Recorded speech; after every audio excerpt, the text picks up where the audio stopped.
హరే ప్రతిధ్వని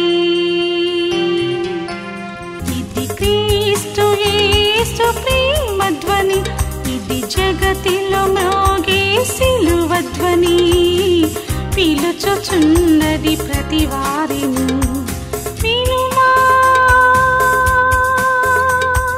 విశ్వసించుమా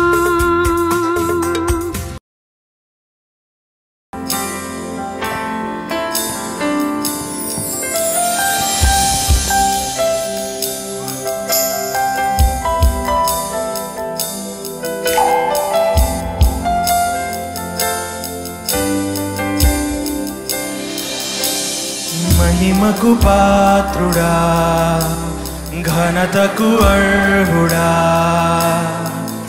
మా చేతులెత్తి మేము నిన్నారాధింతుము మహిమకు పాత్రుడా ఘనతకు అర్హుడా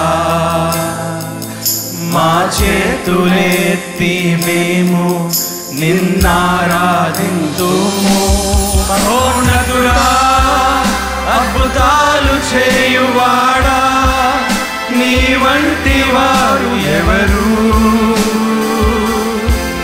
నీ వంటి వారు ఎవరు మహోన్నతుడా అద్భుతాలు చేయువాడా నీ వంటి వారు ఎవరు నీ వంటి వారు లేరు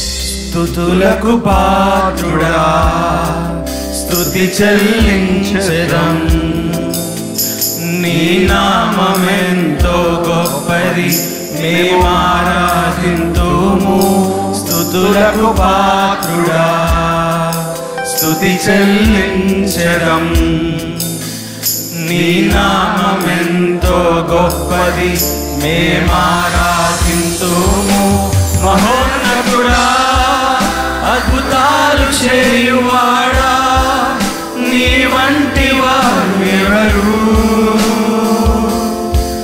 నీ వంటి వారు లేరు మహోన్నతుడా అద్భుతాలు చేయువాడా నీ వంటి వారు ఎవరు నీ వంటి వారు లేరు అద్వితీయ దేవుడా ఆది సంభూతుడా మా కరములు జోడించి మేము మహిమపరిచెదం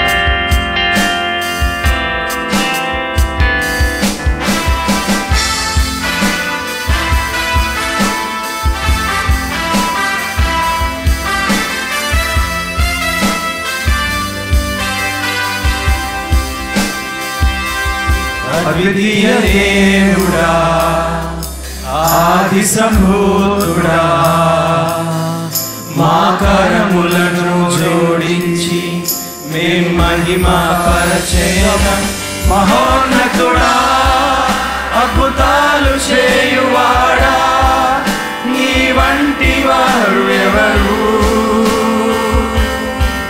నీ వంటి వారు లేరు మహోన్నతుడా అద్భుతాలు చేయువాడా నీ వంటి వారు ఎవరు నీ వంటి వారు లేరు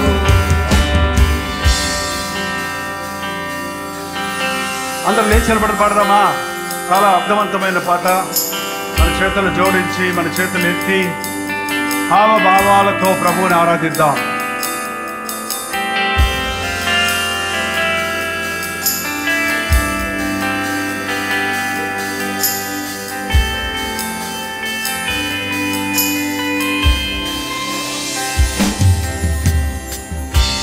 మహిమకు పాత్రుడా, ఘనతకు అర్హుడా. మా చేతులెత్తి మేము నిన్ను ఆరాధింతుము. మహిమకు పాత్రుడా, ఘనతకు అర్హుడా. మా చేతులెత్తి మేము నిన్ను ఆరాధింతుము. మహోన్నతుడా, అద్భుతాలు చేయువాడా, నీ వంటి వారు ఎవరు? నీ వంటి వారు లేరు. మహోన్నతుడా, అద్భుతాలు చేయువాడా, నీ వంటి వారు ఎవరు? నీ వంటి వారు లేరు. మహోన్నతుడా, అద్భుతాలు చేయువాడా, నీ వంటి వారు ఎవరు? నీ వంటి వారు లేరు. మహోన్నతుడా, అద్భుతాలు చేయువాడా, నీ వంటి వారు ఎవరు? నీ వంటి వారు లేరు. మహోన్నతుడా, అద్భుతాలు చేయువాడా, నీ వంటి వారు ఎవరు? నీ వంటి వారు లేరు. మహోన్నతుడా, అద్భుతాలు చేయువాడా, నీ వంటి వారు ఎవరు? నీ వంటి వారు లేరు. స్తుతులకు పాత్రుడా, స్తుతి చెల్లించెదం. నీ నామమెంతో గొప్పది, మేమారాధించుము. స్తుతులకు పాత్రుడా, స్తుతి చెల్లించెదం. నీ నామమెంతో గొప్పది, మేమారాధించుము.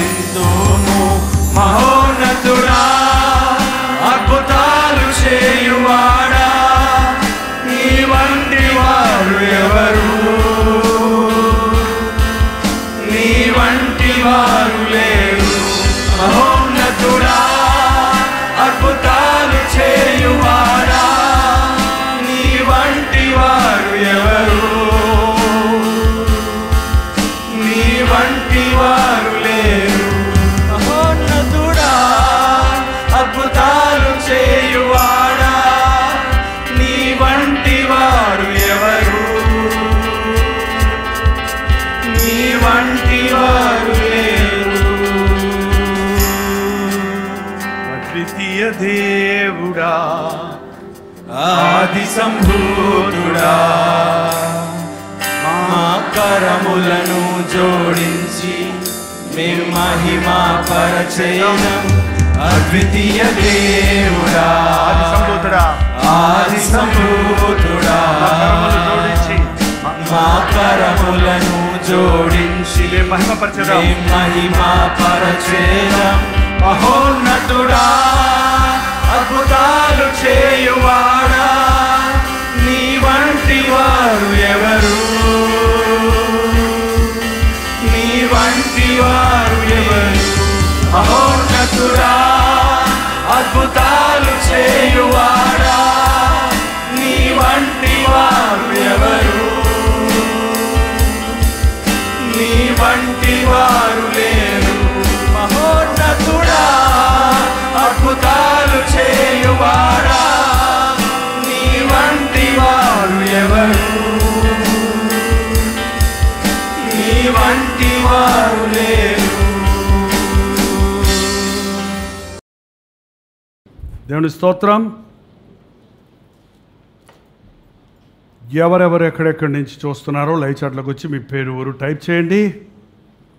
మనం చదివిన వాక్య భాగం నిర్గమాకాండం 33వ అధ్యాయం 33వ అధ్యాయము 12వ వచనం దగ్గర నుంచి చదువుకుందాం.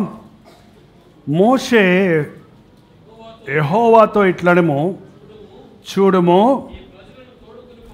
ఈ ప్రజలను తోడుకొని పొమ్మని నీవు నాతో చెప్పుచున్నావు గాని నాతో ఎవరిని పంపెదవో నన్ను వీళ్ళందరినీ తీసుకెళ్ళమంటున్నావయ్యా. 33వ అధ్యాయం 1వ వచనంలో చూస్తే యెహోవా మోషేతో ఇట్లా నేను నీవు ఐగుప్తు నుండి తోడుకుని వచ్చిన ప్రజలు బయలుదేరి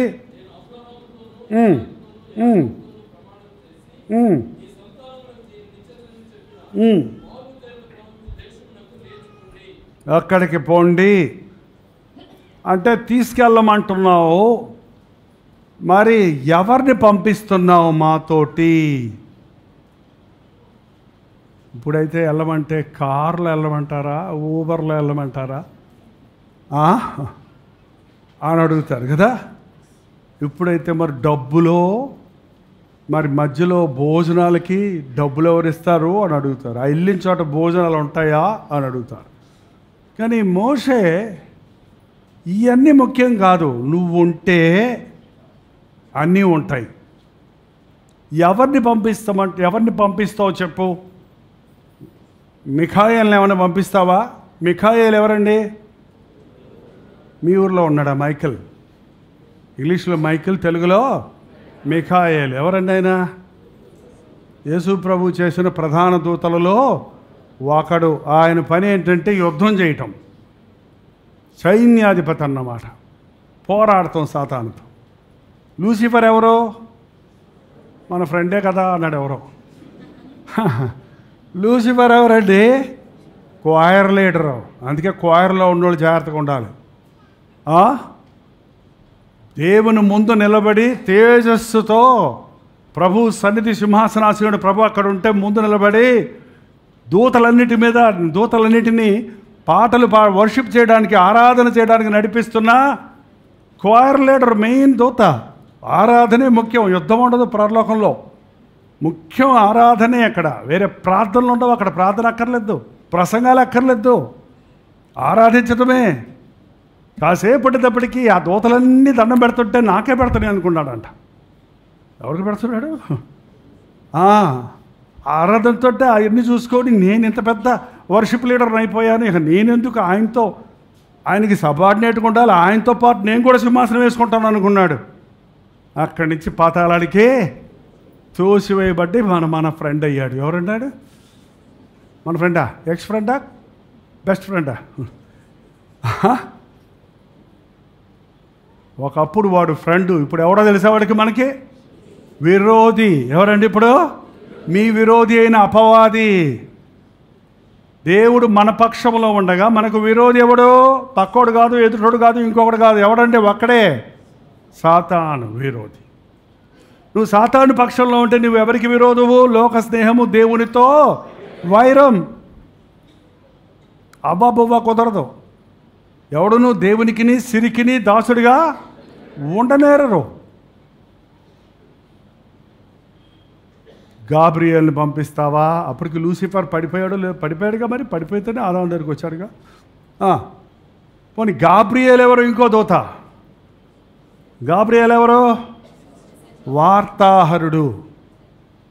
దేవుడు చెప్పిన సందేశాన్ని మనుషులకి అందించేవాడు. దానియేలు, నీవు బహుప్రియుడవు కనుక నీ యొద్దకు నేను పంపబడితిని, దయాప్రాప్తురాలా నీకు శుభము అని మరియ దగ్గరికి వెళ్ళి చెప్పాడు, యోసేపు దగ్గరికి వెళ్ళి చెప్పాడు, దానియేలు దగ్గరికి వెళ్ళి చెప్పాడు. ఇంకా అనేక సందర్భాల్లో చూస్తున్నాం. మాకు ఏదైనా పెద్ద దూతను తోడిస్తావా? కొన్నిసార్లు పాత నిబంధనలో దూత అన్నప్పుడు అక్కడ యేసు ప్రభు నామాన్ని బయట పెట్టకుండా దూత అని రాయటం. దూత అంటే మెసెంజర్.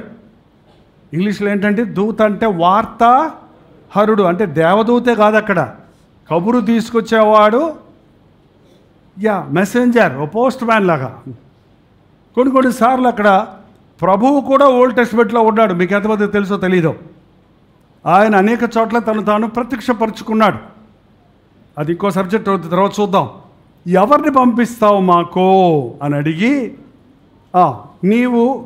నేను నీ పేరును బట్టి నిన్ను ఎరిగి ఉన్నాను, నా కటాక్షము నీ కలిగి ఉన్నదని చెప్పితేవి కదా, కాబట్టి నీ కటాక్షము నా ఎడల కలిగిన ఎడల, నీ కటాక్షము నా ఎడల కలుగునట్లుగా దయచేసి నీ మార్గము నాకు తెలుపము, అప్పుడు నేను తెలుసుకొందును.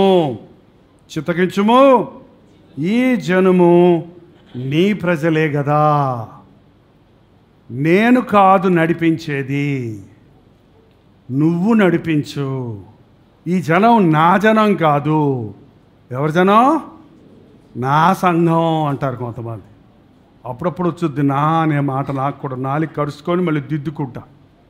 నా సంఘం అనదు, దేవుడు నాకు ఇచ్చిన సంఘం అంతా అని కావాలంటే.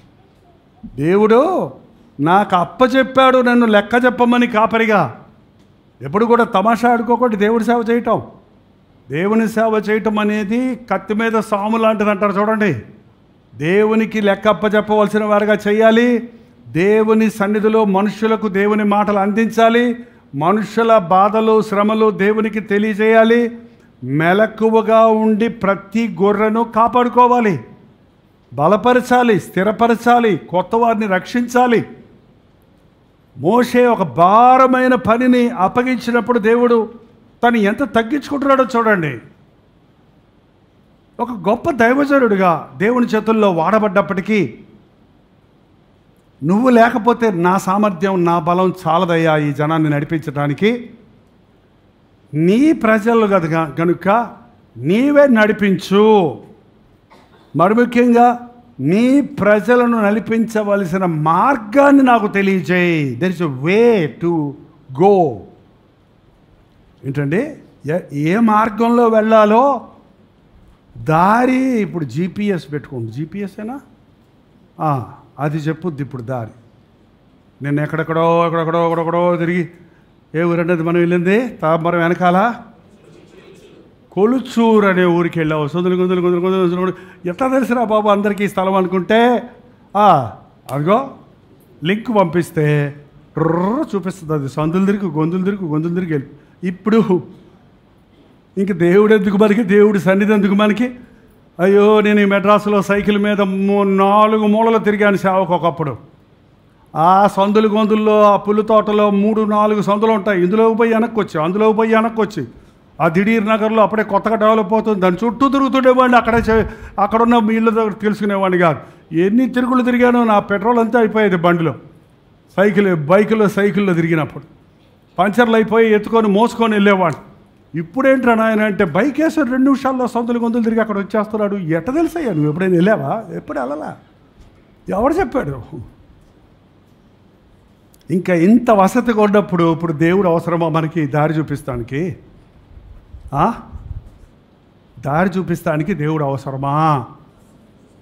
ఏంటో, నువ్వు ఎక్కడికైనా దారి చూపిస్తానికి నీకు జీపీఎస్ పనిచేస్తుంది. జీపీఎస్లో కొట్టండి, లింక్ మీ టు హెవెన్ అని, లీడ్ మీ టు హెవెన్ అని కొట్టు చూడండి. ఏమన్నా చూపిస్తుందేమో దారి. వచ్చి చెప్పండి బాబు, మనం ప్రసంగాలు మానేసి అందరికీ షేర్ చేసేద్దాం, అందరూ డైరెక్ట్గా అక్కడ కలుసుకుందాం. ఎందుకు వచ్చిన తిప్పలు? అన్నిటికీ దారి చూపిస్తుంది, కానీ దేవుని మార్గం దేవునికే తెలియను. దేవుడు నడిచే మార్గం, దేవుడు నడిపించే మార్గం ఎవరికి తెలియదండి. ఒక భక్తుడు, చాలామంది భక్తులు అనేవారు, నేను నడిచే మార్గం ఏదో నాకు తెలియదు, నేను ఎక్కడికి పోతున్నానో నాకు తెలియదు, ఏ మార్గంలో నడుస్తానో నాకు తెలియదు, కానీ నన్ను నడిపించేవాడు నాకు బాగా తెలుసు. నన్ను నడిపించేవాడు నన్ను తప్పుడు మార్గంలో నడిపించడు, ఇరుకు మార్గంలో నడిపించడు, నన్ను ఆ గమ్యాన్ని చేరుస్తాడు. ఎన్ని శ్రమలు, పోరాటాలు, ఎత్తు పల్లాలు ఉన్నా నన్ను వదిలిపెట్టడు అని నాకు తెలుసు అన్నాడు. అది ముఖ్యమండి ఈ రోజున. ప్రభువు మనకు తోడుంటే, కొంతమంది ఇప్పుడు పాడాం మనం, ఓటమి నాకుండదు అన్నాం. అంటే అన్ని విషయాల్లో జయమే వస్తుందా? ఎంతమంది మీరు ఓడిపోయారు? పరీక్షల్లో ఫెయిల్ అయిన వాళ్ళు, ఇంటర్వ్యూల్లో ఫెయిల్ అయిన వాళ్ళు, ఉద్యోగం రాని వాళ్ళు, ఇంకేంటి ఆటల్లో ఓడిపోయిన వాళ్ళు, క్విజ్లో ఓడిపోయిన వాళ్ళు. ఏమో మీరు ఎప్పుడు ఓడిపోలేదా? మరి చేయొద్దండి. అయ్యో, ఓకే. ఓటమిలోనే ఉన్నారా? వాటిని జయించారా? ఓడిపోయిన సందర్భాలు ఉన్నాయి, కానీ ఓటమిలో మిగిలిపోలేదు. ఓటమిని జయించాం కాబట్టి అది జయమే. అప్పుడు అనుభవాలు సంపాదించుకుంటున్నాం. All failures are stepping stools for success. ఉన్నతమైన స్థానానికి అధిరోహించడానికి మన బలహీనతలు, మన యొక్క అపజయాలు మెట్లుగా చేసుకుంటే మనం మరింత అనుభవ జ్ఞానంతో కూడిన ఉన్నతమైన స్థితికి అధిరోహించగలుగుతాం. అందుకే దేవుడు శ్రమల ద్వారా తన భక్తులను నడిపించి అనేక విషయాలలో తాను తోడై ఉండి అద్భుతాలు జరిగిస్తాడు. మీరు బైబిల్ అంతా చదివితే where there is a problem there is a miracle. సమస్య ఉన్న చోట అంతా ఒక అద్భుతం జరిగింది. సమస్యలు లేని చోట అద్భుతాలు లేవు. సమస్య వచ్చినప్పుడు ఏమి జరిగింది? అక్కడ ఆహారం లేమి వచ్చినప్పుడు 5 రొట్టెలు 2 చేపలు ఆశీర్వదించాడు. అక్కడ ఒక రక్తస్రావం కలిగిన రోగంతో బాధపడుతున్న స్త్రీ వచ్చినప్పుడు ఒక అద్భుతం జరిగింది. అలా పాత నిబంధనలోకి వెళ్తే ఎన్నో అద్భుతాలు మనం చూస్తున్నాం ఇప్పుడు చెప్పుకుంటూ పోతే. సో మన జీవితాల్లో ప్రభువు తోడుంటే it's a life of excitement. ఒక ఎక్సైట్మెంట్కి తెలుగులో ఉత్సాహముతో, ప్రోత్సాహముతో, ఒక థ్రిల్లింగ్తో కూడినటువంటి జీవితంగా ఉంటుంది. కానీ డల్గా how are you brother, all right brother, ఇది ఒక ఊత పదం అయిపోయింది. How are you, good, fine అంటారు కొంతమంది. అయితే ఏకంగా ఎంత ఫైన్ కట్టాలో తెలియదు మరి. ఏంటండి గుడ్ అంటారు, కాసేపు వాళ్ళతో మాట్లాడితే గంపడు చెబుతారు సమస్యలు. ఊరి ఇన్ని సమస్యలు పెట్టుకొని గుడ్ అన్నావేంటయ్యా, ఏం చేయమంటావయ్యా? ఎన్ని సమస్యలున్నా యేసై ఉంటే యూ కెన్ థ్రిల్లింగ్గా ఉంటుంది. ఎక్కి దిగి వెళ్తున్నప్పుడు దేవుని సన్నిధిలో పోరాటాల మధ్యలో ఆయన హస్తము తోడై ఉండటం, ఆయన చేసే అద్భుతాలు చూడటం ఇశ్రాయేలు జీవితంలో చూడగలుగుతున్నాం. మోషే అడుగుతున్నాడు, ప్రభువా నువ్వు నీ ప్రజలను తీసుకెళ్లాలంటున్నావు, మాకు ఎవరిని పంపిస్తావు? నీ పేరుని బట్టి నేను ఎరుగుతాను నిన్ను. అంతకుముందు మోషే దేవుణ్ణి ఎప్పుడు ముఖాముఖిగా చూడలేదు కాబట్టి నీ పేరుని బట్టి నువ్వు వెళ్ళి ఐగుప్తులో ఉన్న ఇశ్రాయేలుని విడిపించి తీసుకురా అన్నప్పుడు నువ్వు ఎవరివని చెప్పమంటావు, నీ పేరేంటని అడిగాడా లేదా? చూడండి, నిర్గమకాండంలోని 4వ అధ్యాయం 3వ అధ్యాయంలో ఉంది కదా, 3వ అధ్యాయం 13వ వచనం. మోషే చిత్తగించుము, నేను ఇశ్రాయేలు వద్దకు వెళ్ళి వారిని చూచి మీ పితరుల దేవుడు మీ యొద్ద నన్ను పంపినని వారితో చెప్పగా వారు ఆయన పేరేమి అడిగిన ఎడల వారితో నేనేం చెప్పవలనని దేవుడిని అడిగాను. అందుకు దేవుడు నేను ఉన్నవాడను అనువాడనై ఉన్నాను అని మోషేతో చెప్పెను.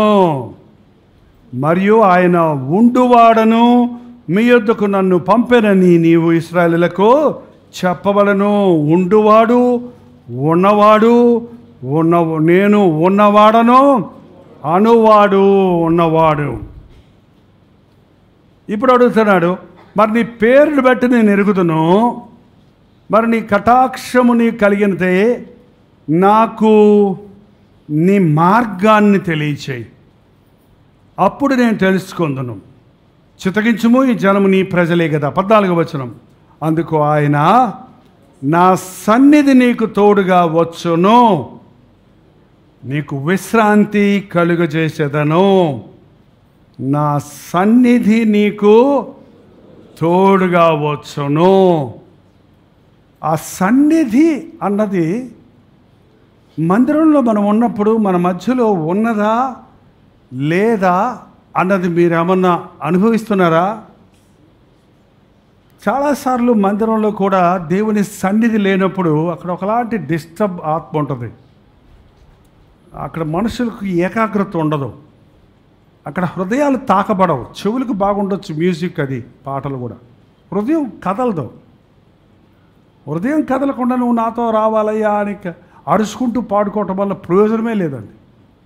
అదొక ప్రార్థనగా, అదొక విన్నపముగా, అదొక విజ్ఞాపనగా, అదొక ఆలాపనగా పాడాలి మనం పాట పాడినప్పుడు. అనుభవం లేకుండా ఉరక యేసుతో టీవీగా పోదమా అని డబాలు కొట్టుకుంటే సరిపోదు. నిజంగానే పోతున్నానా? ప్రభుతో పోతున్నానా ముందుకి? ప్రభు ఉన్నాడా నా నడకలో? ప్రభు ఉన్నాడా నా ప్రయాణంలో? ప్రభు ఉన్నాడా నాకు తోడు అని పరిశీలించుకోవాలి. ఆయన సన్నిధి కంటి కనబడదు. గాలి కంటి కనబడుతుందండి? కనబడుతుందా? ఎలా తెలుసు మరి? గాలి వీసినప్పుడు ఎట్లా తెలుస్తుంది? గాలి వీస్తుంటే మళ్ళీ ఫ్యాన్ గాలి తిరుగుతుంటే తెలుస్తుంది. ఎట్లా తెలుస్తుంది? దాని యొక్క స్పర్శ తెలుస్తుంది, దాని యొక్క ఉనికి తెలుస్తుంది. అలాగే దేవుని సన్నిధి కంటితో చూడలేం, హృదయాన్ని తాకుతుంది. అది శరీరాన్ని కాదు నేను చెప్పేది.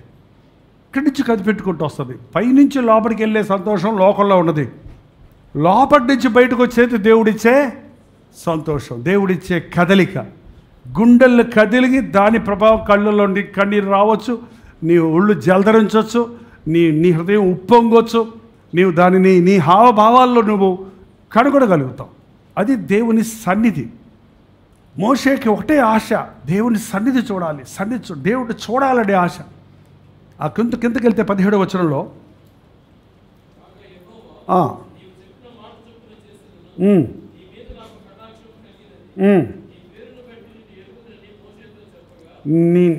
నేను ఎరుగుదనయ్యా, నీ మీద నీ కటాక్షం చూపిస్తాను, నీకు తోడై ఉంటానని చెబితే 18వ వచనం, నీ మహిమను. ఎప్పుడన్నా మనం ఇది ప్రార్థన చేస్తామా? నీ మహిమను నాకు చూపమనగా ఆయన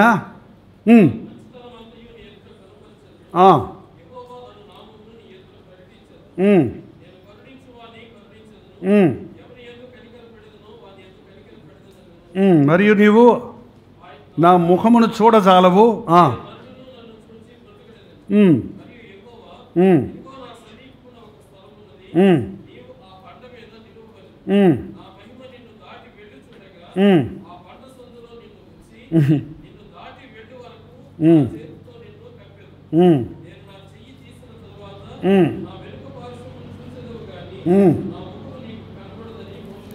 అబ్బా ఏం కోరికలు, ఏం తీర్చరాలు.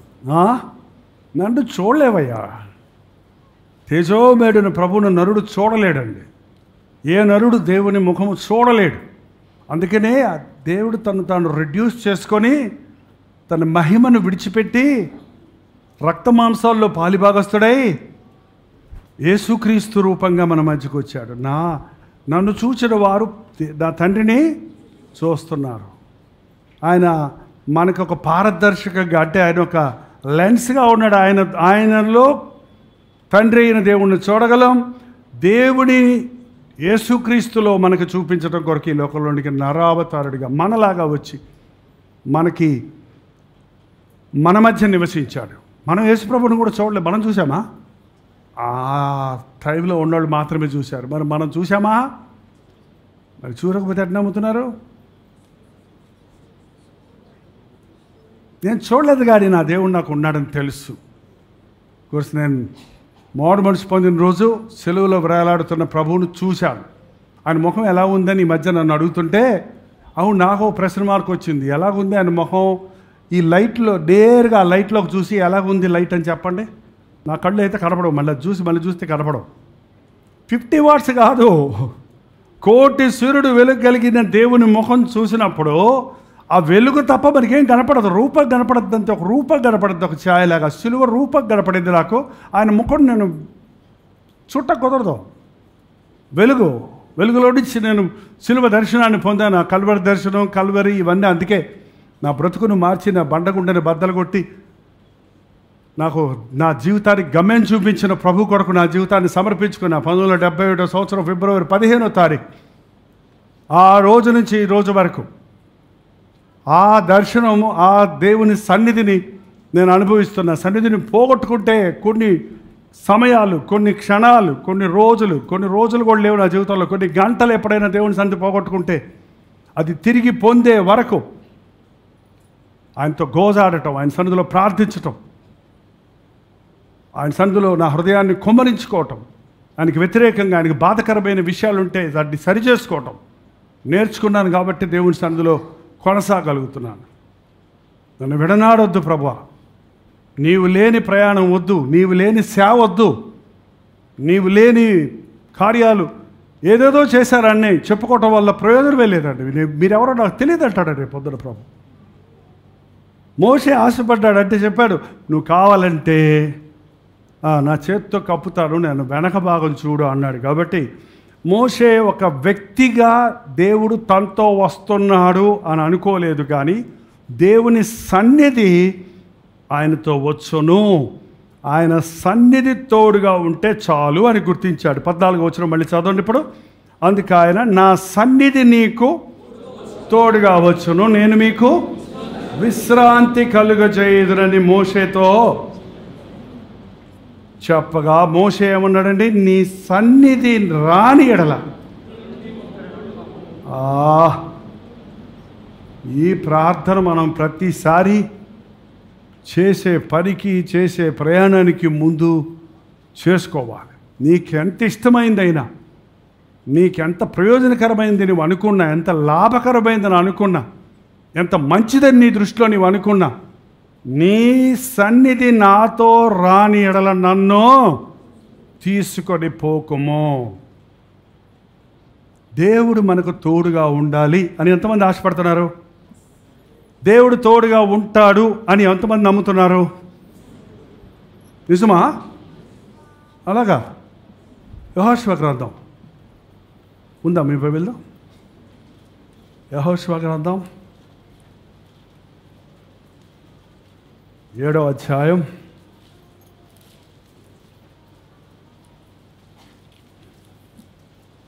7వ అధ్యాయం 12వ వచనం చదువుదామండి.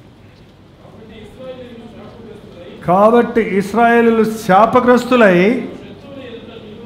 తమ శత్రువుల ఎదుట నిలువలేక, తమ శత్రువుల ఎదుట వెలుపలకు తిరిగిరి. శాపగ్రస్తులైన వారు మీ మధ్య ఉండకుండా తప్ప నేను రానుపో. 7వ వచనం చదవండి. అయ్యో ప్రభువా, యెహోవా మమ్మను నశింపచేయునట్లు అమోరుల చేతికి మమ్మల్ని అప్పగించుటకు ఈ జనులను యోర్దాను నది నీవెందుకు దాటించితివి? మేము యోర్దాను అవతల నివసించటం మేలు. ప్రభువా కనికరించుము. ఇశ్రాయేలు తమ శత్రువులతో నిలవలేక వెనుకకు తిరిగినందున నేనేం చెప్పగలను? కానానీయులు ఈ దేశ నివాసులందరూ విని మమ్మను చుట్టుకొని మా పేరు భూమి మీద ఉండకుండా తుడిచివేసినడలా ఘనమైన నీ నామను గురించి నీవేమి చేయదు అని ప్రార్థింపగా, ఏంటయ్యా ఇదేంటయ్యా, యోర్దాను నది దాటించి రప్పించావు, ఎరుకో గోడలు పడగొట్టి జయించుటకు సహాయం చేశావు. 6వ అధ్యాయం చదివితే ఎరికో గోడలు అంటే రథాలు వెళ్తాయండి ఆ గోడ మీద. అంత విశాలమైన గోడలు, అంత విశాలమైన గోడలు. తుపాకులు పెట్టారా? బాంబులు పెట్టారా? ఏం చేశారు ఇశ్రాయేలీయులు? ఇంత పెద్ద ఎరికో గోడలు పడగొట్టడానికి బాంబులు పెట్టారా? ఏమి పెట్టారండి? ఎరికో గోడలు చుట్టూ నడిచారు. యాజకులు బూరలు ఊదుతుండగా, ప్రజలు దేవుడిని స్తుతిస్తూ ఉండగా, రోజు 6 రోజులు, రోజుకొకసారి పొద్దునుంచి సాయంకాలం దాకా తిరగాలంట. కాసేపు యేసుతో టీవీగా పోదమా అనగానే అలసిపోయాం మనం.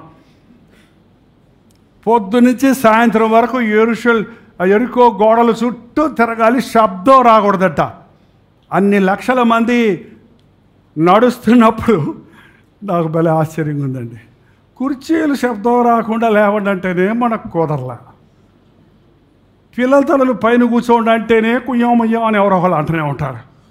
మరి ఇంత జనాభాను కిక్కురు మనకుండా ఎట్లా నడిపించారు? అసలు నేను చెప్తున్నానా, ఇక్కడ ఉందా? ఒకసారి ఆ వచనం చదవండి. 6వ అధ్యాయం. ఆ ఒక్క మాట చూసుకోండి. ఎవరైనా చెప్తారు నాకంటే ముందు?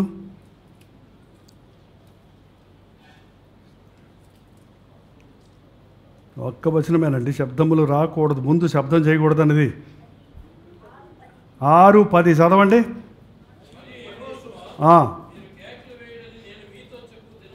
దినము వరకు కేకలు వేయొద్దు, మీ కంఠధ్వని వినపడనీయొద్దు, మీ తుమ్ములు దగ్గులు కూడా మీ నోటు నుండి ఏ ధ్వని గట్టిగా ఊపిరి కూడా పీల్చుకోకూడదు అనమాట.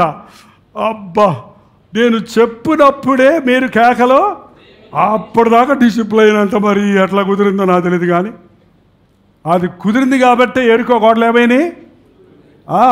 7వ రోజు 7 సార్లు తిరగమన్నాడు. 6 రోజులు తిరిగేటప్పటికి కాళ్ళు ఏమవుతాయండి?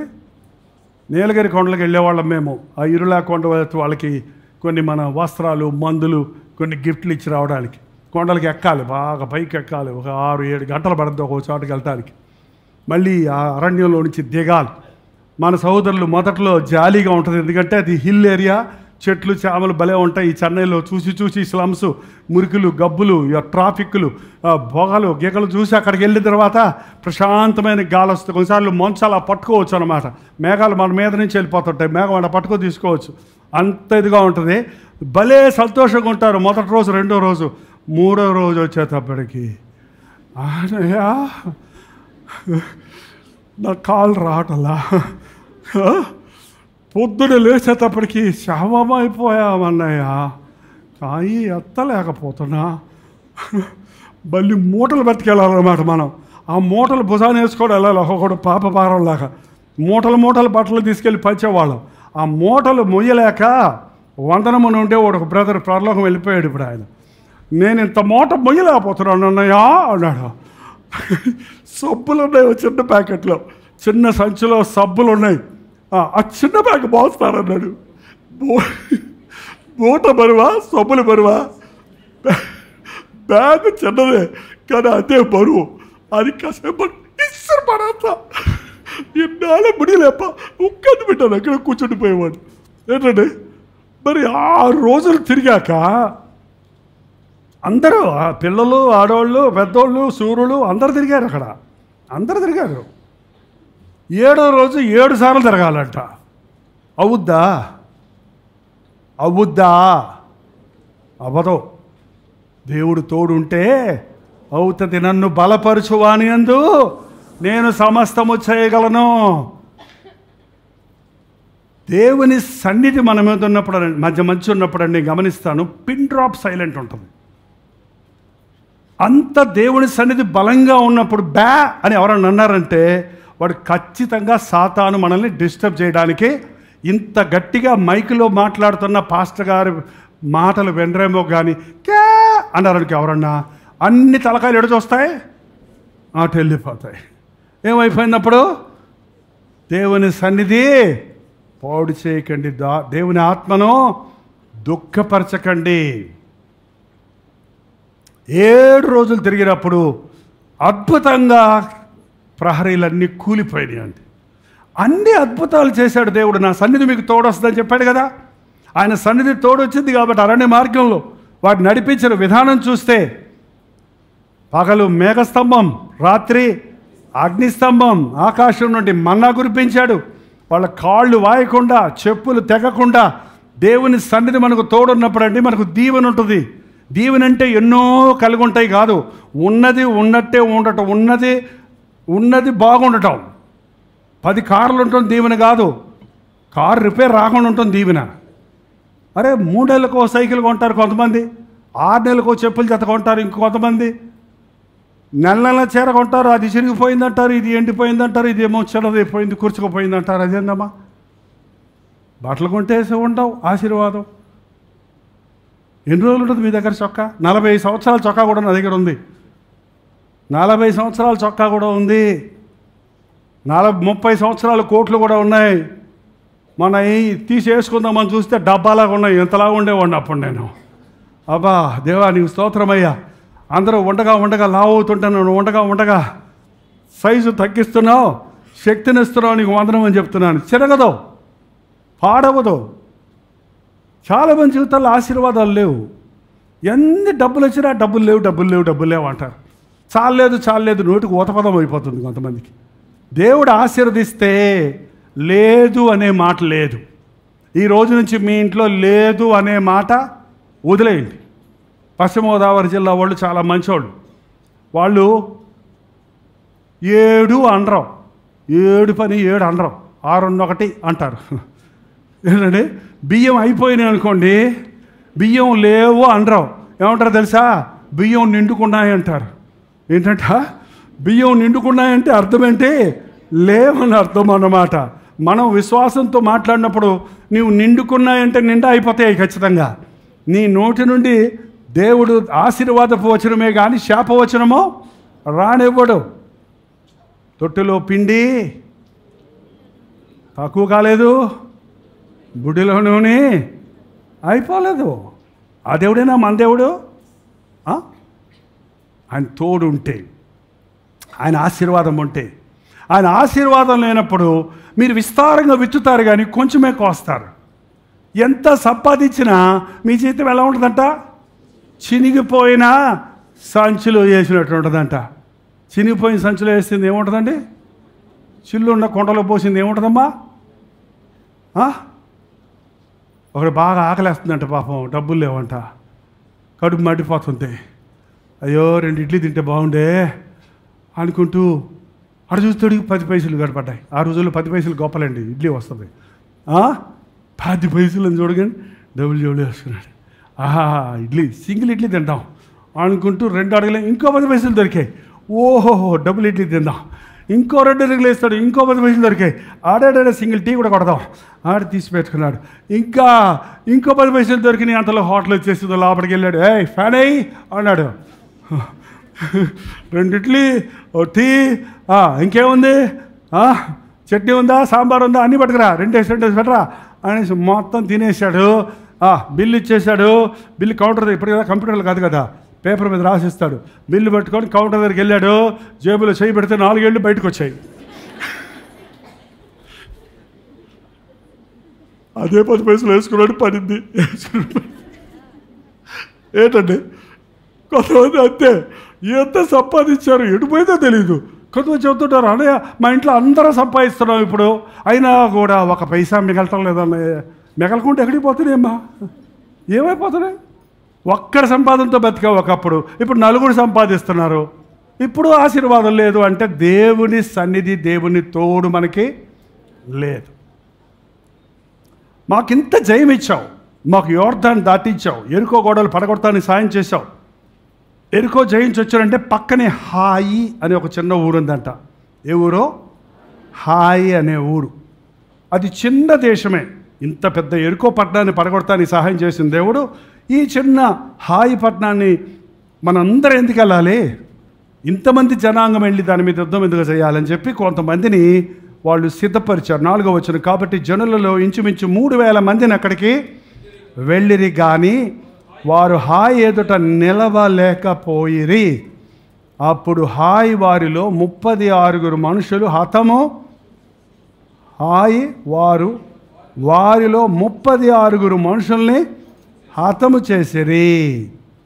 36 మంది చచ్చిపోయారు, ఓడిపోయారు, తిరిగి వచ్చేసి వారు. కాబట్టి జనుల గుండె కరిగిపోయాను. యెహోషువ తన బట్టలు చిప్పుకొని తానును ఇశ్రాయేలు పెద్దలను సాయంకాలం వరకు మందసం ఎదుట నేల మీద ముఖములు మోపుకొని తలల మీద ధూళి పోసుకొని, అయ్యో ప్రభువా ఏమైంది మాకు, ఇంత జయమిచ్చావు, ఇంత ఓటమి ఎందుకు వచ్చింది, ఇంత అపజయం ఎందుకు వచ్చింది? 36 ఒక్కరు కూడా చనిపోలేదు అక్కడ ఎరుకో గోడలు పడినప్పుడు. ఒక్కరు కూడా హాని కలగలేదు, గాయం కూడా కలగలేదు. ఇక్కడ ఎందుకు 36 మంది చనిపోయారు? ఎందుకు ఓడిపోయాం? అయ్యా ఎందుకు మమ్మల్ని వదిలిపెట్టావు? ఎప్పుడైనా అపజయం వచ్చినప్పుడు ఇలా పడాలండి మోకాళ్ళ మీద. ఎందుకు ప్రభు మాకు ఈ అపజయం, ఎందుకు మాకు ఈ పోరాటం, ఎందుకు మాకు ఈ శ్రమ, ఎందుకు మాకు ఈ స్థితి? చెప్తాడు స్పష్టంగా, కారణం చెప్తాడు. మీలో శపితమైంది ఉంది కాబట్టి నేను మీతో రాను. నువ్వు రావాలయ్యా అని పాడినంత మాత్రం వచ్చాడండి.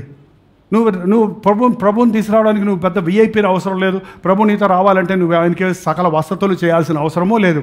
కానీ ఆయనకి కావాల్సింది ఏంటంటే నీ హృదయం శుద్ధిగా ఉండాలి, నీ వెళ్ళే మార్గాలు ఆయనకి ప్రీతికరంగా ఉండాలి, నీ మార్గాలు ఆయనకి అప్పచెప్పాలి, నీ తలంపులు ఆయనకి అప్పచెప్పాలి. ఎప్పుడు పడితే అప్పుడు, ఎక్కడికి పడితే అక్కడ ప్రభు నువ్వు అడిగినంత మాత్రం వచ్చేస్తాడు అనుకున్నావా?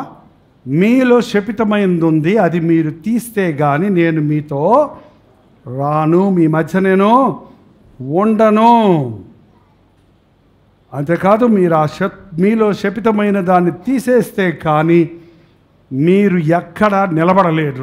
నేను లేనప్పుడు మీరు ఓటమినే చూస్తారు అన్ని విషయాలు. ఎవరో మనలో పాపం చేశారు, ఎవరో శపితమైన దాన్ని ముందు చెప్పాడు దేవుడు. శపితమైన దాన్ని దేన్ని మీరు ముట్టుకోవద్దు. ఎరికోకు వెళ్ళినప్పుడు, పడగొట్టినప్పుడు అక్కడున్న వెండి బంగారాలు వాటిని ఆశించకండి.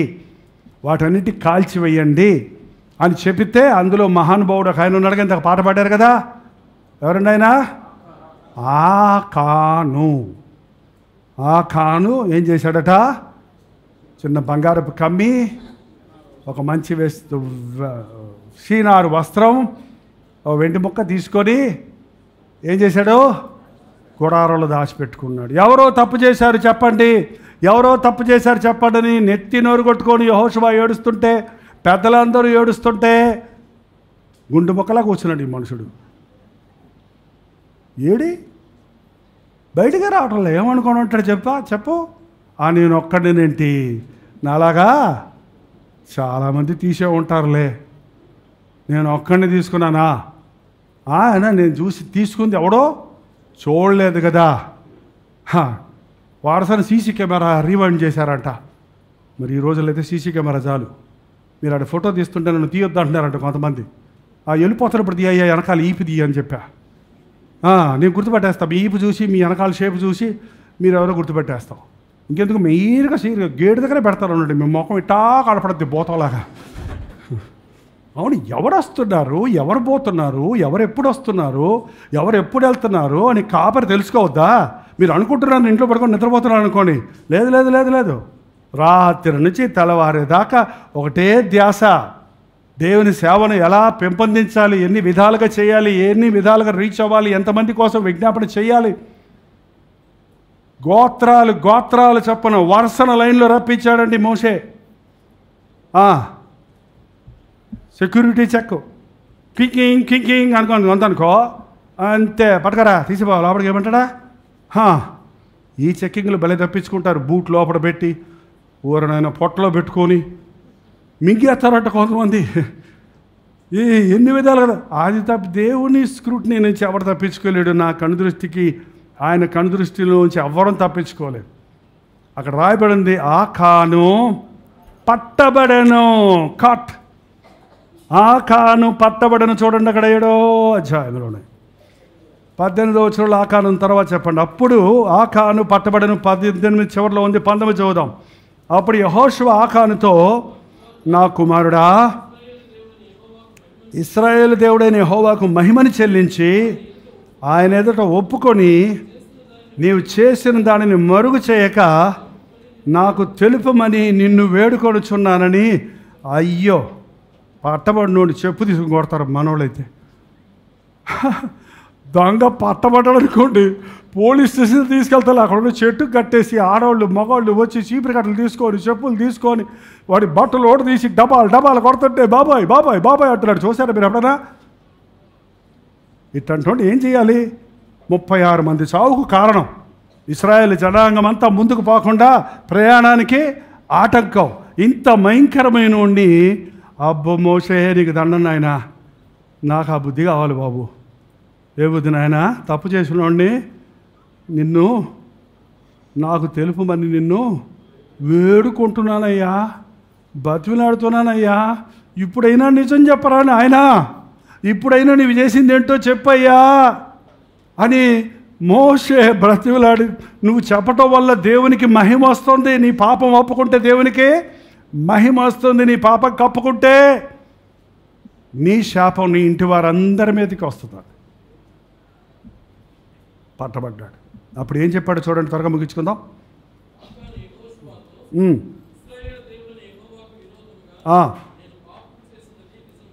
నిజమని ఇప్పుడు చెప్తావా? పట్టబడ్డాక పట్టుకున్నాక నిజం చెప్తే పోలీసుడు ఒప్పుకుంటాడా? ఏంటండి, పోలీసుడు ఒప్పుకున్నా ఒప్పుకోకపోయినా శిక్ష తప్పదు కదా. కానీ దేవుని దగ్గర అండి, మన పాపములు మనము ఒప్పుకొడిన ఎడల ఆయన నమ్మదగిన వాడు, నీతిమంతుడు కనుక సకల దుర్నీతి నుండి మనల్ని. అక్కడ మీలో శపితమైందుందని పెద్దలందరూ ఏడుస్తున్నారు. అయ్యా నేనే కారణమయ్యా, నేనే దొంగనయ్యా, నేను దేవునికి విరోధంగా చేశానయ్యా అని ఆకాను అప్పుడే పశ్చాత్తాపడుంటే అప్పుడే దేవుడు అతన్ని క్షమిస్తాడా? క్షమించాడా? మన పాపం మనం ఒప్పుకుంటే ఏం చేస్తాడు? పాపం మనం పట్టుకుంటే ఏమవుతుంది? శిక్ష దొరుకుతుంది. మీ పాపం మిమ్మల్ని పట్టుకోవడం, మన పాపం మనల్ని పట్టుకోకముందే మన పాపాలను మనం పట్టుకొని ప్రభు దగ్గర పెడితే అవి నేనే నా చిత్తానుసారంగా నీ దోషములను క్షమించుచున్నాను, మరెన్నడూ నేను వాటిని జ్ఞాపకం చేసుకోను. మనం దేవునితో నడిచే ప్రయాణంలో దేవునికి దూరమైన విషయాలు, దేవుని దుఃఖపరిచిన విషయాలు ఉంటే వాటిని కప్పుకోక ఒప్పుకుంటే దేవుని సన్నిధి కంటిన్యూ అవుతుందండి. దావీదు తప్పు చేసినప్పుడు దేవుని సన్నిధి పోగొట్టుకున్నాడు. దావీదు నేరుగా దేవుడితో మాట్లాడుకునేవాడు. కానీ వ్యభిచారానికి చోటు ఇచ్చినప్పుడు, మోసానికి చోటు ఇచ్చినప్పుడు దేవునితో కనెక్షన్ కట్ అయిపోయింది. నాతాను ప్రవక్త వచ్చి అతన్ని ఒప్పించాల్సి వచ్చింది. ఒప్పించినప్పుడు చెప్పాడు, నేను పాపం చేస్తున్నాను అని ఒప్పుకొని ప్రలాపించాడు. కీర్తన 51 చదివితే, నీ సన్నిధిలో నుంచి నన్ను తోసివేయకు, నీ పరిశుద్ధాత్మ నాలో నుండి తీసివేయకు, నా పాపమును కడుగు, నన్ను హిస్సోపుతో కడుగు, నన్ను క్షమించు, విరిగి నలిగిన హృదయం నీకు ఇస్తున్నాను, నీకు అర్పిస్తున్నాను, నీకు ఇష్టమైన కానుక అని పశ్చాత్తాపడ్డాడు. కాబట్టే దేవుడు దావీదును క్షమించి, లేకపోతే దావీదును సౌలును డిస్మిస్ చేయొచ్చు కదా. అంటే సౌలు నేను రాజుగా ఉండటానికి నేను వదిలేసేశాను అన్నాడు. మరి దావీదును ఎందుకు వదిలేయలేదు? దావీదు అంతకంటే ఘోరంగా పనిచేశాడు కదా. కానీ పశ్చాత్తాపడ్డాడు. కాబట్టి దావీదును దేవుడు క్షమించాడు. మన పాపం మనల్ని పట్టుకోకముందే మనం వాటిని ఒప్పుకుంటే క్షమాపణ ఉందండి.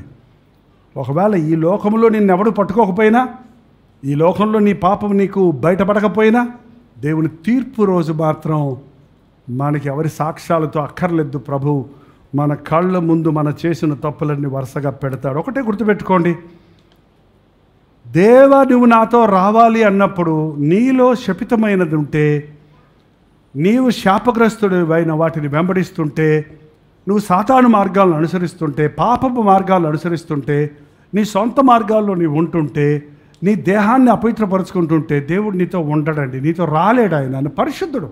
నువ్వు కాలిపోతావు ఆయన నీతో వస్తే. ఆయన నీతో ఉంటే నువ్వు భస్మైపోతావు. అందుకే కదా ఆదాము అవ్వల్ని బయటికి పంపించాడు. ఎందుకు?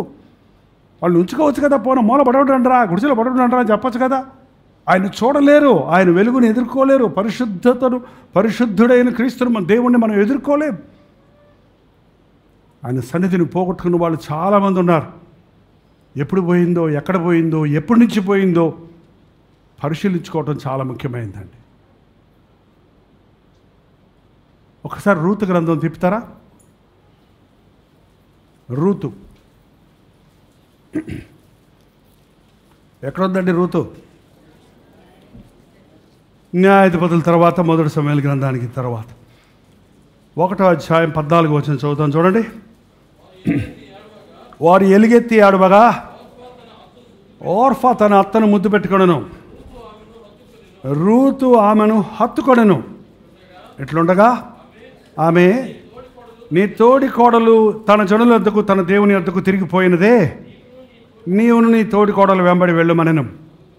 అందుకు రూతు, నా వెంబడి రావద్దనియు, నాడు విడిచిపెట్టమనియు, నన్ను బతిమాలు కొనొద్దు, నీవు వెళ్ళు చోటకే నేను వచ్చేదను, నీవు నివసించే చోటనే నేను నివసించదను, నీ జనమే నా జనము, నీ దేవుడే నా దేవుడు, నీవు మృతి పొందు చోటనే నేను మృతి పొందేదను, అక్కడనే పాతి పెట్టదను, మరణము తప్ప మరి ఏదైనా నిన్ను నన్ను ప్రత్యేకపరిచేడలా యెహోవా నాకు ఎంతైనా కీడు కలుగజేయునుగాక.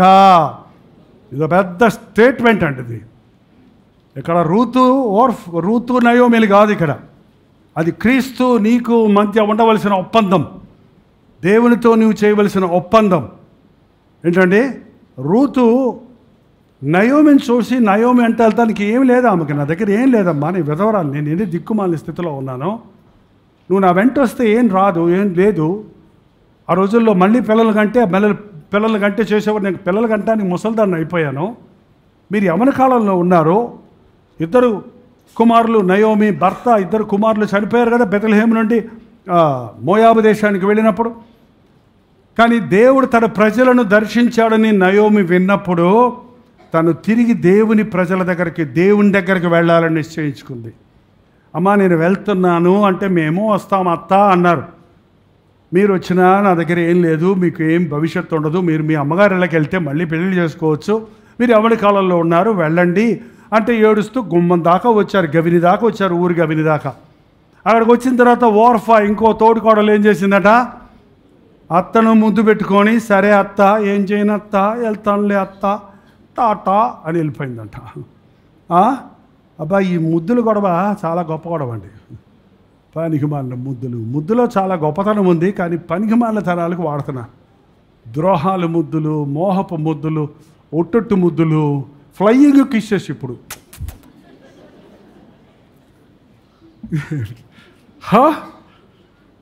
ముద్దు పెట్టుకొని అప్పచెప్పాడండి యేసుప్రభుని యూదా ఇస్కరియోతు. ఎంత భయంకరం ఇది! ఎదురుగుండా ప్రేమ చూపిస్తున్నట్టు ఉంటూ హృదయంలో దూరంగా ఉండటం అనేది చాలా భయంకరమైంది. వెళ్ళిపోయింది. చూడమ్మా, నీ తోటికాడలు వెళ్ళిపోయింది కదా, వాళ్ళ దేవుని దగ్గరికి వెళ్ళిపోయింది, వాళ్ళ తల్లిదండ్రుల దగ్గరికి వెళ్ళిపోయింది, వాళ్ళ దేశానికి వెళ్ళిపోయింది, నువ్వు కూడా వెళ్ళిపో అంటే రూత్ అంది, నన్ను వెళ్ళమని నీవు అనొద్దు, నీ దేవుడే, నాకు తెలిసింది నీ దేవుడు చాలా గొప్పవాడని. నేను ఆరాధించిన దేవతల కంటే నీ దేవుడు గొప్పవాడని నీ బ్రతుకు మూలంగా నేను చూశాను. ఎంత పశ్చాత్తాపడిందో నయోమి, ఎంత ప్రార్థన చేసిందో, ఎన్ని విషయాల్లో తన కోడళ్లకు మాదిరిగా ఉందో మనకు తెలియదు. కానీ నయోమి ఒక మంచి విశ్వాసము కలిగిన స్త్రీగా కనపడుతుంది, భక్తి కలిగిన స్త్రీగా కనపడుతుంది. భార్యలారా, మీ భర్తలకు లోబడమన్నాడు కాబట్టి కట్టు మూట ముల్లె పోదాం మోయాబు దేశం అనగానే మూట పట్టేసింది పాపం. ఏమండి ఎందుకండి మోయాబు దేశం? మోయాబీలతో చేరొద్దని ప్రభు చెప్పాడు కదా. మనం బెతలహేములో ఉన్నాం. బెతలహేం అంటే అర్థం ఏంటండి? రొట్టెల ఇంటిలో ఉన్నాం. మనకి ఎందుకు వస్తుందండి కరువు? మన దేవుడు మన ఆకలి తీరుస్తాడు కదా, ఇక్కడే ఉందాం వద్దండి అని చెప్పుంటే బాగుంటుంది. కొన్నిసార్లు చెప్పండి అమ్మా, ఎక్కడికి వెళ్తున్నావు అని అడిగితే ప్రార్థన చేయి, సారాయి దాటికి వెళ్తానని అన్నాడంట ఒక ఆయన. ప్రార్థన చేయడానికి, సారాయి చేయడానికి వెళ్తానికి ప్రార్థన చేయాలంట. చేసి పంపిస్తున్నారు ఏంటి? చెయ్యండి. ఆడికి వెళ్ళాక ప్రభా మనసు మార్చుకొని తిరిగి వచ్చేదాడు చేయమని. వద్దండి చెప్పండి, వినకపోయినా చెప్పండి. వినకపోయినాను పిల్లలకు కానీ, పురుషులకు కానీ, భార్యకి కానీ, సంఘానికి కానీ, వినకపోయినా దేవుని మాటలు మనం ఏం చేస్తాడో తెలుసా? చెప్తూనే ఉంటే కొంతమందికి స్లో పాయిజన్ వర్క్ చేసినట్టు కొన్ని రోజులు వాళ్ళకి బలి పెరుగుద్ది. అంతా అరిగిపోయాక వెలుగుద్దులండి. అవకాశాలన్నీ పోయిన తర్వాత అప్పుడు వెలిగిన ప్రయోజనం లేదనుకోండి. బట్ దేవుడు తప్పకుండా వచనాన్ని బుద్ధి వచ్చినప్పుడు అన్నాడు. చూసాడు? తప్పనుకో. మనకి ఎప్పుడు వచ్చింది బుద్ధి? తండ్రి ప్రేమ ఎప్పుడు గుర్తొచ్చింది? అన్నీ ఉన్నప్పుడా? అన్నీ పోయాక పొందులు పొట్టు కూడా దొరకని పరిస్థితుల్లో తండ్రి గుర్తొచ్చాడు. తిరిగి వచ్చాడా లేదా? మళ్ళీ స్వీకరించబడ్డా లేదా? పశ్చాత్తాపడితే దేవుడు మనల్ని అంగీకరిస్తాడు. రూతు నయోమిలో ఉన్న దేవుని ప్రేమను చూసింది, నయోమి దేవుని యొక్క గొప్పతనాన్ని చూసింది. కాబట్టి నయోమితో దేవుని ప్రజల దగ్గరకు వెళ్ళడానికి స్థిరపడింది. నన్ను వెళ్ళమనొద్దు, నువ్వు రావనొద్దు, నువ్వు వెళ్ళే చోటకి నేను వస్తాను, నీవు ఉండే చోట నేను ఉంటాను, నీ జనమే నా జనము, నీ దేవుడే నా దేవుడు, నీవు మృతి పొందు చోట నేను మృతి పొందుదును, నేను నన్ను మరణం తప్ప మరి ఏది వేరు చేయనకుండును గాక. ఇది దేవునితో మనం చేసుకోవాల్సిన వాగ్దానం. వెళ్ళింది రూతు. ఏమైందో తెలుసా? రూతు ఒక మోయాబీరాలు, దేవుడి వంశంలో చేరకూడని స్త్రీ. విశ్వాసంతో నయోమి దేవుని యొక్క గొప్పతనాన్ని, ఇశ్రాయేల్ దేవుని యొక్క గొప్పతనాన్ని గుర్తించి విశ్వసించి తన జీవితాన్ని సమర్పించుకున్నందుకు ఏమైందో తెలుసండి? బోయాజు అనే ఒక ధనవంతుడి బంధువు భార్య అయింది, ఓ చక్కటి కుమారుణ్ణి కనింది. ఆ నయోమికి వృద్ధాప్యంలో 7 కుమారుల కంటే మించిన సంతోషాన్ని ఇవ్వగలిగిన 15వ వచనం 4:15 నిన్ను ప్రేమించి 7 కుమారుల కంటే నీకెక్కువగా ఉన్న నీ కోడలు ఇతడు కడెను, ఇతడు నీ ప్రాణమును ఓదార్చి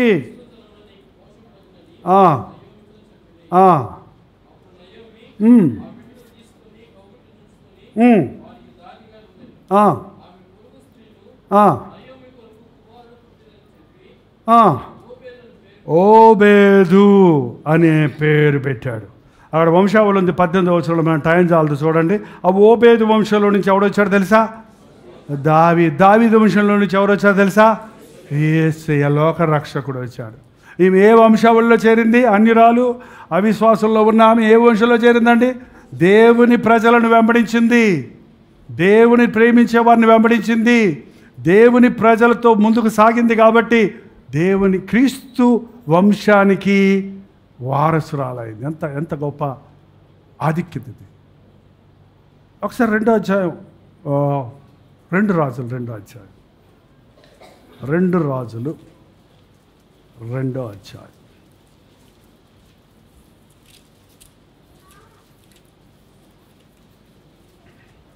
2 రాజులు 2వ అధ్యాయం 2వ వచనం చూద్దాం. ఏలియా యెహోవా నన్ను బేతేలునకు పొమ్మని సెలవిచ్చున్నాడు కనుక నీవు దయచేసి ఇక్కడ ఉండమని ఎలీషాతో అనెను. ఎలీషా, యెహోవా జీవంతోడు నీ జీవంతోడు నేను నిన్ను విడవనని చెప్పగా, ఓ ఇక్కడ ఎవరండి? ఎలీషా ఎవరు? ఏలియా ఎవరు? ఏలియా ఒక గొప్ప ప్రవక్త. ఏలియాతో దేవుడు చెప్పాడు, నేను చచ్చిపోతా, యెజబెల్ బెదిరిస్తుందనంటే నీకు బోల్డు పని ఉందయ్యా, నువ్వు రాజుల్ని పట్టాభిషేకం చేయాలి, నీకు బదులుగా మరొక ప్రవక్తను నువ్వు సిద్ధపరచాలి, షాపాతు కుమారుడైన ఎలీషాను అభిషేకించమని చెబితే అతడు 7 అరకలు పెట్టి 7 ట్రాక్టర్లు పెట్టి వ్యవసాయం చేస్తాడంట. ఎంత పెద్ద భూస్వామో చూడండి. అతని మీద వెళ్ళి దుప్పటేయగానే, దేవుడు నన్ను పిలుస్తున్నాడని తెలియగానే అన్నీ వదిలిపెట్టి ఊరందరికీ భోజనాలు పెట్టి, ఎప్పుడు పెడతారమ్మా ఊరందరికీ భోజనాలు? చచ్చినప్పుడా పెళ్ళప్పుడా? 2 సార్లు పెడతారు. నేను సేవకి వెళ్తున్నాను, భోజనాలు పెడతారు ఎవరన్నా? సేవకి వెళ్తున్నాను, నాకు అందరూ గుర్తుపెట్టుకోండి, నా QR కోడ్ నెంబర్ ఇది, నా ఫోన్ నెంబర్ ఇది, మీరు పంపితే నేను బతుకుతా, మీ మీద నమ్మకంతో నేను సేవకి వెళ్ళిపోతున్నా కాశ్మీర్కి, నా కోసం అందరూ ప్రార్థన చేయాలి, డబ్బులు పంపాయా, నా పాస్టర్ గారు కొంచెం సాయం చేస్తారు కదండి మాస్టర్ గారు. అరే ఏంటది, నాగళ్ళన్నీ బలిపీఠంలా కట్టి ఎద్దులనేమో అక్కడ బలిచ్చి మొత్తం ఊరందరికీ భోజనం పెట్టి మళ్ళీ నేను వచ్చి వ్యవసాయ పనులకు రాను. నేనే మళ్ళీ ఈ సొంత పొడవు చేసుకోవడానికి నన్ను దేవుడు పిలిచాడని వెళ్ళాడు. ఇంత ఆయన దగ్గరికి ఎగురుకుంటూ వెళ్తే ఆయన దగ్గర ఏముందండి? పెద్ద చర్చ్ ఉందా? ఏబే ఏలియాకి ఏమీ లేదు. మరి ఈయన పోయి ఏం సేవ చేశాడు అక్కడ? ఏం సేవ చేశాడు? ఆయన వెనకాల నడుస్తూ ఉన్నాడు, ఆయన మూటలు మోస్తూ ఉన్నాడు, ఆయన చెప్పేది వింటున్నాడు, ఆయనతో ప్రార్థన చేస్తున్నాడు, ఆయన దేవునితో ఎలా సత్సంబంధం కలిగి ఉన్నాడో గమనిస్తున్నాడు, ఆయనకు భోజనం వండి పెడుతున్నాడు. భోజనం అయిన తర్వాత ఇప్పుడంతే ఫింగర్ బౌల్స్ ట్యాప్స్ ఉన్నాయి. అప్పుడు ఏం చేస్తారు తెలుసా? తిన్నోళ్ళు చేయి కడుక్కోవాలంటే ఇంకొకళ్ళు ఏం చేస్తారు? చెంపుతావు నీళ్లు పోస్తూ ఉంటారు. నేను కాపురం వెళ్ళినప్పుడు మా ఇంట్లో చేయి కడుక్కొని వెళ్ళండి అంటే, కడుక్కొనే వచ్చానమ్మా, చేతులు కరోనా లేదు అప్పుడు అంటే, కాదండి గారు మీరు చేయి కడిగితే మాకు ఆశీర్వాదం, మీరు చేయి కడిగితే మీకు ఆశీర్వాదం ఏంటో మనకు అర్థమయ్యేది. అంటే అన్నం తినమని అన్నమాట. వాళ్ళ ఇంట్లో అన్నం తిని చేయి కడుక్కుంటే వాళ్ళకి ఆశీర్వాదం. భోజనానికి రండి అంటే పిలవడానికి ఏమంటారు? మా ఇంటికి వచ్చి చేయి కడుక్కోండి. చేయి కడుక్కోండి, బయటికి రావాలా? 10 సంవత్సరాలు చెన్నైలో ఉండి ఆ పల్లెటూరు భాష అర్థం చేసుకోవడానికి టైం పెట్టేది నాకు.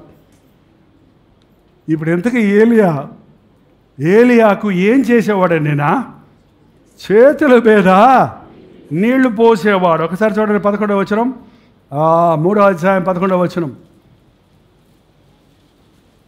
యెహోషాపాతు అతని ద్వారా మనము యెహోవా యొద్ద విచారణ చేయుటకు యెహోవా ప్రవక్తల్లో ఇక్కడ ఎవడైనా ఇచ్చట లేడా అని అడుగగా, అంతటి ఇశ్రాయేల్ రాజుల సేవకులలో ఒకడు ఏలియా చేతుల మీద నీళ్లు పోయిచుచూ వచ్చిన షాపాతు కుమారుడైన ఎలీషా ఉన్నాడు. ఆయన డిగ్రీ అది BTH కాదు, MATH కాదు, ఏంటంటే మాస్టర్ ఆఫ్ థియాలజీ కాదు, డాక్టర్ ఆఫ్ డివినిటీ కాదు, చేతుల మీద నీరు పోసేవాడు ఉన్నాడంట.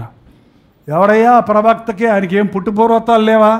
7 ఎకరాల భూమి వదిలిపెట్టి వచ్చినోడు, 7 అరకలతో దున్నొచ్చిన ధనవంతుడు, అవన్నీ లేవు. ఎక్స్ అంతా ఏవేవి నాకు లాభకరములో వాటిని నష్టముగా ఎంచుకున్నాను. ఏలియా ఆకాశానికి ఎత్తబడిన తర్వాత రాజుకి తిక్కపడుతుంది పాపం. ఆ ఏలియాకు చెప్పి ప్రార్థన చేయించుకొని ఏంటో సంగతులు తెలుసుకునేవాడు. ఇంకెవరన్నా ఉన్నాడా? ఏలియా కనపడతలేదట. ఇంకెవరన్నా ఉన్నారా ప్రవక్తలు? ఇంకెవరన్నా ఉన్నారంటే ఇంకెవరు లేరయ్యా, ఆయన చేతుల మీద నీళ్లు పోసే ఆయన ఉన్నాడని రప్పించు. ఏంటండి అంత గొప్ప వ్యక్తి ఎలాగయ్యాడు? నువ్వు ఏలియా చెప్తున్నాడు, నేను వెళ్ళిపోతున్నాను, బేతేలుకి వెళ్తున్నాను, బేతేలుకి పొమ్మని ప్రభు నాకు చెప్తున్నాడు, నువ్వు ఇక్కడ ఉండు అంటే ఏమన్నాడు? యెహోవా జీవంతోడు నేను నిన్ను విడవను. ఇద్దరు కలిసి వెళ్ళారు. 3వ వచనం, బేతేలులో ఉన్న ప్రవక్తల శిష్యులు ఏలియా వద్దకు వచ్చి, నేడు యెహోవా నీ వద్ద నుండి నీ గురువును పరమునకు తీసుకొని పోతున్నాడు, నీవు ఎరుగువా అని ఎలీషాను అడుగుగా, నేను ఎరుగుదును, మీరు ఓరకుండాయ్యా, మీకెందుకయ్యా బాధ? ఆయన అమ్మడపడతావేంటయ్యా? ఆయన అమ్మడపడితే ఏమొస్తుంది? ఆయన వెళ్ళిపోతాడయ్యా. ఆయన వెళ్ళిపోతాడంట, ఆయన తీసుకెళ్ళిపోవడం దేవుడు తీసుకుపోతాడంట, ఆయన అమ్మడపడుతున్నావేంటి నువ్వు? ఆయన పోయే ముందు ఆయన దగ్గర ఏమేమి ఉన్నాయో తెలుసుకోండి, అవన్నీ ఆక్యుపై చేసుకో, సంతకాలు పెట్టించుకో, చర్చి నీ పేర్లు లాయించుకో, నెక్స్ట్ ప్రెసిడెంట్ నువ్వే సంతకం పెట్టు, ఎందుకైనా మంచిది, ప్రెసిడెంట్ కమ్ ట్రెషరర్ పెట్టుకో. ఈ రోజుల్లో చర్చిల్లో జరిగి సీనియర్ పాస్టర్ బస్సులోడు అయిపోతే ఎప్పుడు చచ్చిపోతాడా ఈ పాస్టర్ గారు? తర్వాత ఎవరికి ఇచ్చేస్తాడా? ఆ కొడుకులకి వెళ్ళిపోద్దేమో. సంఘ పెద్దలు మళ్ళీ ఏ సంఘ పెద్ద ముందు ఎవరు సీనియర్ మోస్ట్? ఇప్పుడు అదే గొడవలు పడుతున్నారండి ఎక్కడ చూసిన చర్చెస్లో. సక్సెసర్ లేకుండా సేవను వదిలిపెడతామనేది దేవుని ఉద్దేశం కాదండి. ఏ పునాది మీద కట్టామో అదే పునాదులు నడిపించే వాళ్ళు కావాలి. చాలామంది సమూయేలు గొప్ప ప్రవక్త కానీ అతని కుమారులు they are not up to the mark. మనుషులు ఇష్టపడలే. నీ కుమారుల క్యారెక్టర్ సరిలేదు, నీకున్న భారం వాళ్ళకి లేదు, నీకున్న ప్రార్థన వారికి లేదు, నీకున్న పట్టుదల వాళ్ళకి లేదు. కాబట్టి మీ కుమారులు మాకు అక్కర్లేదు, మాకు రాజు కావాలని మొదలుపెట్టారు. అది వేరే కథ వెళ్ళిపోవచ్చు ఇంకో చోట. ఇక్కడ ఎలీషా ఏం చూశాడు? ఏలియాలో దుప్పట ఒకటి ఉంది ఆయన దగ్గర. ఏముందండి? ఒక రగ్గు లాంటిది అన్నమాట. ఉతికాడో లేదో నా కోట్లలాగా. ఆ దుప్పటి కోసం ఇంకా అంతకు మించి ఆస్తి ఏమీ లేదు ఆయన దగ్గర. ఆ దుప్పటి మీద ఏముంది ఆయన మనసంతా? ఈయన మీద దేవుని ఆత్మ అభిషేకం ఉంది. ఆ దుప్పటి నా మీద వేయగానే నాకు దేవుని ఆత్మ నన్ను ముట్టింది. ఈయన హస్తములో దేవుని శక్తి ఉంది, దేవుని ఆశీర్వాదం ఉంది. ఈయన వెంబడించే దేవుడు నిజమైన దేవుడు. కాబట్టి నేను ఎవరిని వెంబడిస్తా? ఆ దేవుడిని నేను చూడలేను, ఆ దేవుడిని వెంబడించే దైవజనుడు నేను వెంబడిస్తా. బేతేలుకి వెళ్ళిన తర్వాత మధ్యలో అందరూ డిస్కరేజ్ చేస్తున్నారు, వెళ్ళకయ్యా, వెళ్ళిపోతాడు తెలుసా? నాకు తెలుసులేయ్యా, మీరు ఊరుకోండి అని చెప్పి బేతెలెహేముకి వెళ్ళాడా? బేతేలుకి వెళ్ళాడు. తర్వాత చెప్పండి, పిమ్మట ఏలియా నన్ను ఎరుకోకపోమంటున్నాడు, నువ్వు దయచేసి ఇక్కడ ఉండమని ఎలీషాతో అనగా, యెహోవా జీవము తోడు, నీ జీవం తోడు, నేను నిన్ను విడిచిపెట్టనయ్యా. పోనీ ఎరుకోలో ఉండయ్యా. బేతేలు అంటే మందిరం అండి. మందిరంలో ఉండి నువ్వు సేవ చేసుకో. ఎరుకో అంటే సువార్త పని. నేను బయటికి వెళ్ళి సేవ చేస్తా, నువ్వు మందిరాన్ని చూసుకో అంటే ఎవరికన్నా కష్టమా?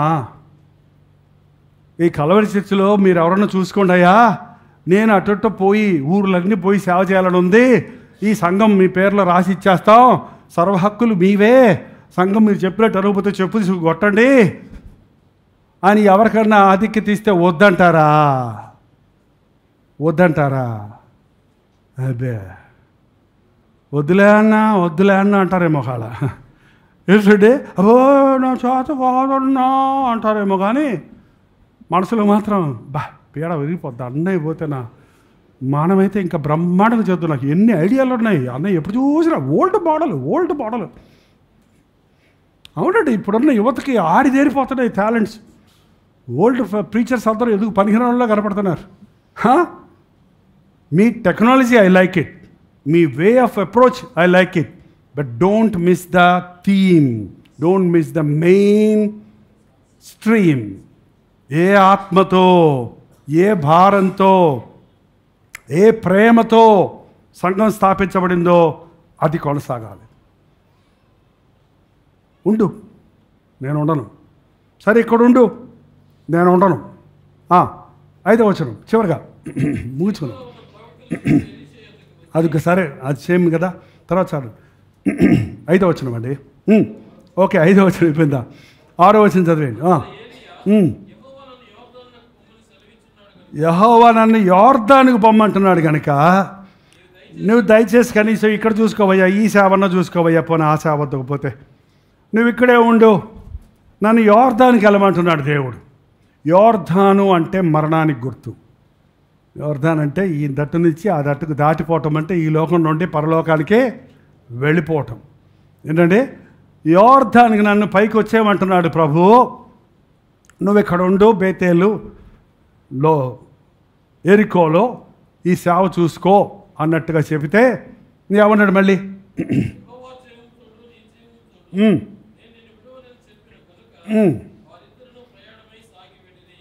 నేను వదిలిపెట్టను. మరణం వరకు, మరణము తప్ప ఏది మనల్ని వేరు చేయకూడదు గాక. రూత్ అంతా చూసారా? అదే వీళ్ళిద్దరికి బంధం ఏంటండి? ఏంటి కాంట్రాక్టా? వీళ్ళిద్దరు ఏమన్నా ప్రామిసరీ నోట్స్ రాసుకున్నారా? బతికినంతకాలం నీ దగ్గర సేవలో ఉంటాను అని చెప్పాడా? ఏంటండి? ఏంటి వీళ్ళిద్దరి మధ్య ఉన్న బంధం? ప్రేమ, దేవుని సన్నిధి, దేవుని ఆత్మ, దేవుని అభిషేకం. అది నిజమైన సంఘం. అంటే పొమ్మంటే పోనోడే నిజమైన విశ్వాసం కలిగిన వాడు. నీ కొడుకుని పోనగానే పతరా అని పోయాడు అనుకోండి, అప్పుడు అర్థం ఏంటి?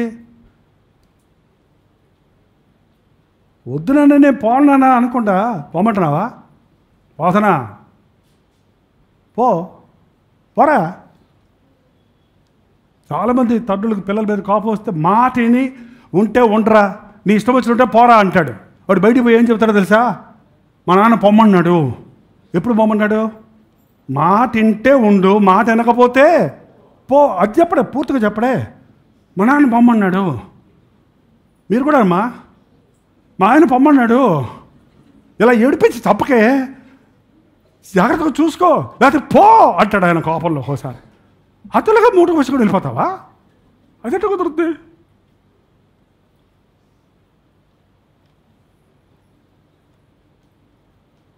అదేందో భార్యాభర్తల బంధం 3 ఇదేదో పసుపుతాడులో ఉన్నట్టు కొంతమంది మన ఇండియాలో కోపం వచ్చిందంటే నీకు నాకు సంబంధమే లేదని తీసి పెడతారంట.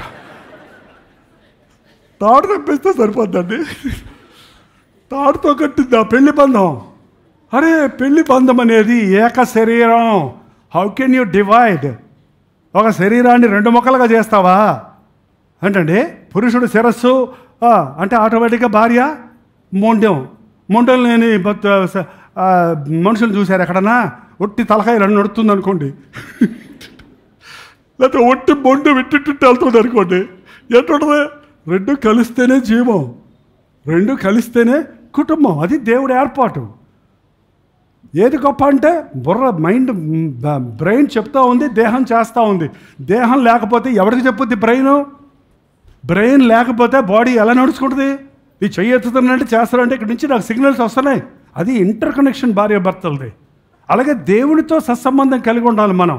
అలాగే నిజమైన దేవుని జనులతో సత్సంబంధం కలిగి ఉండాలి. ఒక దైవజనుడు విలువ ఈరోజు లోకంలో తెలియట్లేదండి. ఎవడు దైవజనుడో ఎవడు కాదో గుర్తించలేని పరిస్థితుల్లో ఉన్నాం ఇవాళ. వేషభాషలను బట్టి పై ఆ డాబులను బట్టి మనుషులు జడ్జి చేస్తున్నారే కానీ, లేదా ఒక ముక్కను, ఒక భాగాన్ని, ఒక పిట్టును తీసి దాన్ని విమర్శించుకుంటూ కూర్చుంటున్నారే కానీ, మన యొద్దకు వచ్చి పోవచ్చున్నవాడు నిజముగా దైవజనుడని నేను ఎరుగుతాను అన్నది చూడండి. మీరాలు ఎలీషాని గురించి నేను వస్తాను నీతో పాటు. యోర్దాన్ని దాటారు, దుప్పటితో కొట్టాడు. యోర్దాన్ని దాటారు. అయ్యా ఇంతవరకు నా ఇష్టం, నీ ఇష్టం జరిగింది. ఇప్పుడు దేవుని ఇష్టం. దేవుడు నన్ను రమ్మంటున్నాడు, నిన్ను ఉండమంటున్నాడు. నాకు బదులుగా నిన్ను ఇక్కడ ఉంచడానికే నిన్ను పిలవమన్నాడు. కాబట్టి నేను ఎత్తబడుతున్నాను. ఎత్తబడక ముందు నీకేం కావాలో కోరుకో. నేను పైకి ఎత్తబడక ముందు నీకేం కావాలో కోరుకో అంటే ఏమన్నాడు? కరెక్ట్గా చదువుదాం చూడండి. అవకాశం టైం అవుతుంది పాప. ఆకలే. నీకు కలిగిన ఆత్మలో 2 పాళ్ళు నాకు వచ్చినట్లు దయచేయము. ఏమడిగాడండి? ఏం కావాలన్నాడు? బెత్తేలు కావాలన్నాడా? ఎరిక్కో కావాలన్నాడా? ప్రవచన వరం కావాలన్నాడా? నాకు ఒక ప్రత్యేకమైన అభిషేకం నువ్వు ఇయ్యి, నీ చెయ్యి పెట్టి ప్రార్థన చెయ్యి అన్నాడా? ఏంటండి ఏం కావాలంటున్నాడు? నీ మీద ఉన్న ఆత్మలో. చాలామంది తప్పుగా ప్రార్థన చేస్తారు.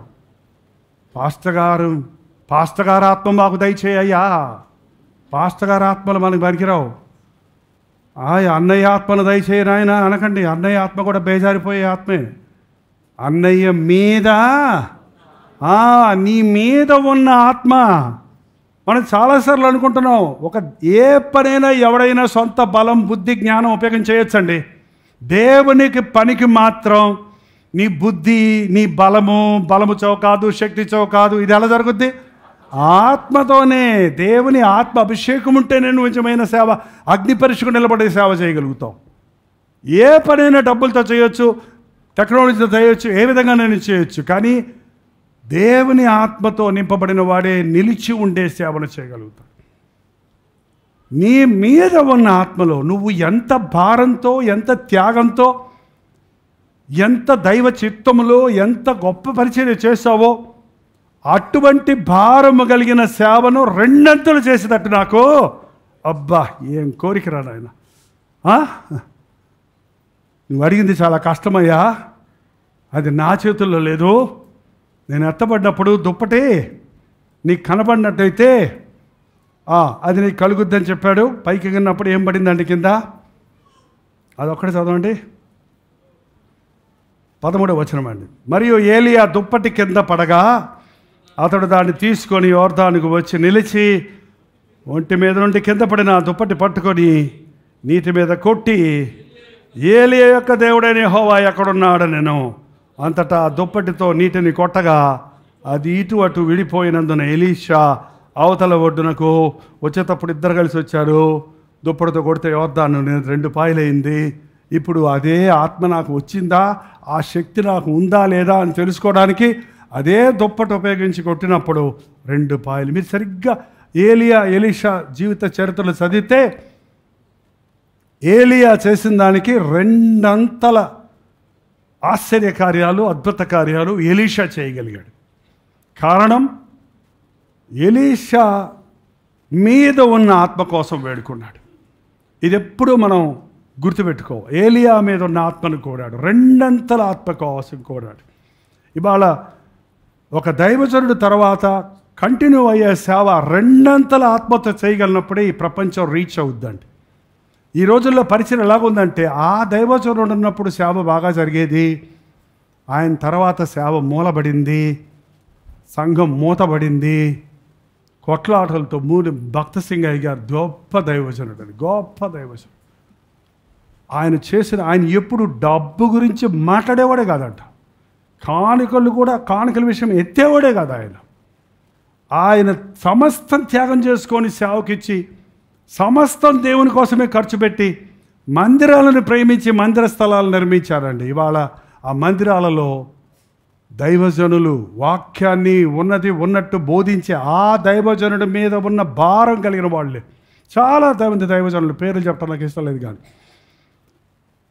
ఈ దీన సంఘం అటువంటి పరిస్థితుల్లోకి వెళ్ళకూడదు. ఇక్కడున్న యువత, ఇక్కడున్న నెక్స్ట్ జనరేషన్ ఏ పునాదుల మీద ఈ సేవ కట్టబడిందో, ఫెయిత్, ప్రేమ, విశ్వాసం, త్యాగం, సమర్పణ, కష్టం, కన్నీరు, వేదన, ప్రసవ వేదన పడి ప్రభు కొరకు ఆత్మలను సంపాదించడం అనే సేవలో ముందుకు సాగాలి. ఈ పరిచర్య నాయన నీ రాకడ వరకు నిలిచి ఉండాలంటే నువ్వు మాకు తోడు ఉండాలి. ఏ యోగ్యతలు అక్కర్లేదు, ప్రభువు నీకు తోడున్నప్పుడు నిన్ను వాడుకుంటాడండి. మోషే ముసలోడేమో అవల 120 సంవత్సరాలు, కాలు సత్తువ, కంటి సత్తువ తగ్గలేదట. ఏంటండి? కానీ దేవుడు అన్నాడు, నువ్వు వాగ్దాన భూమిలోకి వెళ్ళటానికి వీల్లేదు, నీకు బదులుగా నేను ఎవరిని ఎన్నుకున్నానో, మోషే కుమారునా. ఎవరినండి? మోషే వాళ్ళ అన్ననా? మోషే అన్న చచ్చిపోయాడండి అప్పటికి. ఎవరండి? ఇంకా చాలామంది ఉన్నారు అక్కడ. కాలేబు ఉన్నాడు, పోనీ కాలేబుని ఎన్నుకోలేదే. ఇద్దరే వచ్చారు ఊటికి చేరినప్పుడు యువతలకు. అనుకోండి, నీ మీదున్న ఆత్మను నేను నీకు తోడై ఉన్నట్టుగా నేను యెహోషువ గ్రంథం 1వ అధ్యాయం చదవండి. ఇంకో ప్రసంగం వద్ది, టైం చాలా అయింది కనుక పాపం ఇప్పుడే చదువుతున్నారు. తర్వాత చదవండి. నీవు ఈ ధర్మశాస్త్రాన్ని పాటిస్తే కుడి అడవులకు తిరగకుండా ఉంటే నేను చెప్పినట్టు వింటే మోషేకు తోడై ఉన్నట్టు నేను నీకు తోడై ఉంటాను.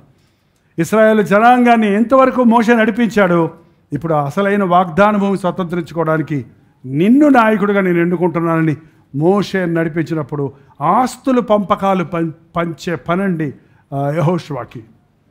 మోషే అరణ్యంలో నడిపించాడు వాళ్ళని. ఇప్పుడు అందరికీ ఇళ్ళు వచ్చేసాయి, ద్రాక్ష తోటలు అవి ఇవి, ఎవరికి ఏ స్థలం కావాలి, ఎవరికి ఏ స్థలం ఇవ్వాలి పంచిపెట్టాల్సి వచ్చింది. స్థలాలు పంచిపెట్టే పని మీకు ఇచ్చారనుకోండి, మీరు ఏ స్థలం తీసుకుంటారు చెప్పండి? మీ అబ్బాయికి, మీ మేనల్లుడికి, ఇంకా ఎర్రబల్లిలో ఉన్న వాళ్ళకి, ఉదయగిరిలో ఉన్న వాళ్ళకి ఫోన్లు చేసి వచ్చేయండి రా. అందరికీ పనిచేసేట మిగిలింది ఏదో అది తీసుకున్నాడటండి యెహోషువ. చదవండి యెహోషువ గ్రంథం. అందరికి ఇచ్చేసి ఏదైనా పర్వాలేదు నాకు, ఎంత గొప్ప ఒక పనోడుగా, ఒక సేవకుడిగా మోషే వెనకాల చేతులు కట్టుకొని నిలబడ్డాడండి. కొండ మీద 40 రోజులు ప్రార్థన చేస్తుంటే కొండ కింద పడిగాపులు కాశాడు ఆయన తినకుండా. ఉపవాసాలు ఉంటే మోషే ఇక్కడ ఉపవాసం ఉన్నాడు ఆయన. యుద్ధం వస్తే వెళ్ళి యుద్ధం చేసేవాడు యెహోషువ. అన్ని 40 సంవత్సరాల ట్రైనింగ్ ఆయనకి. 40 సంవత్సరాల ట్రైనింగ్ తర్వాత మోషే నాయకుడయ్యాడు. మరి 40 సంవత్సరాల ట్రైనింగ్ తర్వాత యెహోషువ 4 సంవత్సరాలు అయిపోయిందన్న బైబిల్ కాలేజ్ వెళ్ళిపోతున్నారు కొంతమంది. 3 సంవత్సరాలు అయిపోయిందన్న నా ట్రైనింగ్ అయిపోయింది, నేను వస్తానని వెళ్ళిపోయాడు టైటస్. వెంకటేశ్వరుడికి టైటస్ అని పేరు పెట్టాం. వెళ్ళిపోయాడు. అన్న 3 మంది వస్తున్నారు, 4 మంది వస్తున్నారు అన్న అని చెప్పేవాడు. ఈ మధ్య అది కూడా చెప్పడం లేదు, ఏం జరుగుతుందో తెలియదు. ఏంటండి 10 మందికి సంఘం చేయడానికి 3 నెలలు సంఘం, 3 నెలలు ట్రైనింగ్ ఎందుకు నీకు? 10 మంది సంఘానికి పాస్టర్ అవడానికి సంచి తెలుసుకొని బైబిల్ బాగా చదువుకుంటూ సరిపోద్ది. దేవుని ప్రణాళికలు చాలా ఉన్నాయి, దేవుని అద్భుత కార్యాలు చాలా ఉన్నాయి, ప్రపంచంలో సువార్త అందని స్థలాలు చాలా ఉన్నాయి, దేవుని ఉద్దేశాలు చాలా ఉన్నాయి.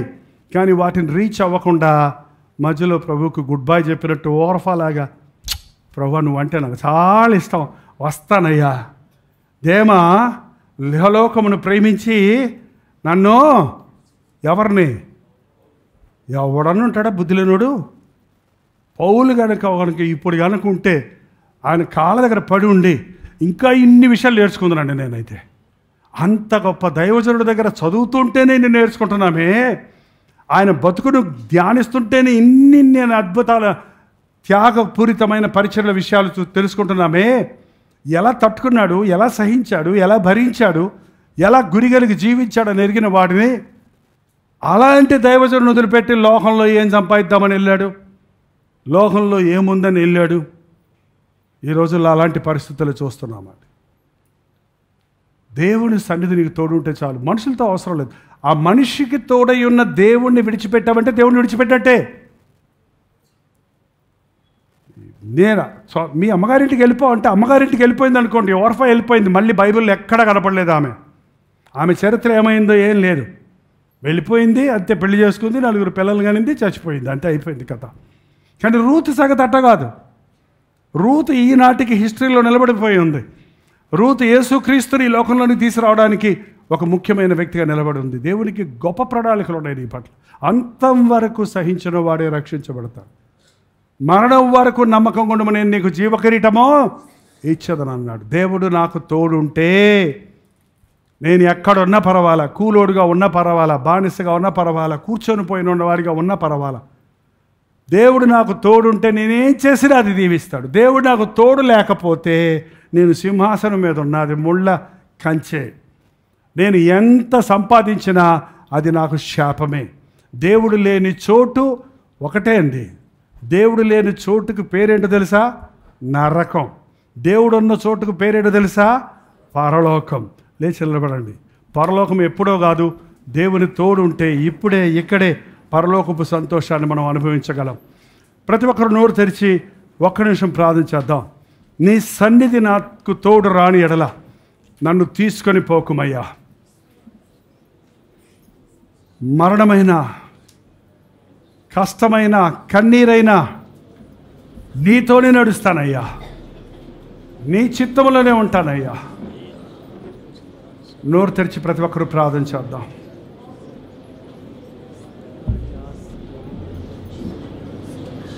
ఈ సహవాసంలో ఎన్ని సంవత్సరాలున్న మేము రెండంతల ఆత్మలు పొందాలయ్యా.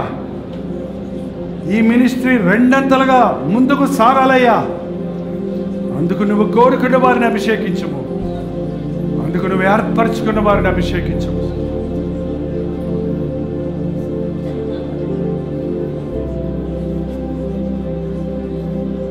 మధ్యదారిలోనే పక్కదారి పట్టేవాడిగా నేను ఉండక, పోతున్నానంటూనే సైడ్ ట్రాక్ అయిపోయేవాడిగా నేను ఉండిపోక, దేవునికి ఇష్టం లేని కార్యాలు చేసి దేవుని ఆశీర్వాదాలు పోగొట్టుకోక, ప్రతి ప్రయాణంలో, ప్రతి నిర్ణయంలో, ప్రతి ఆశ, ప్రతి కోరిక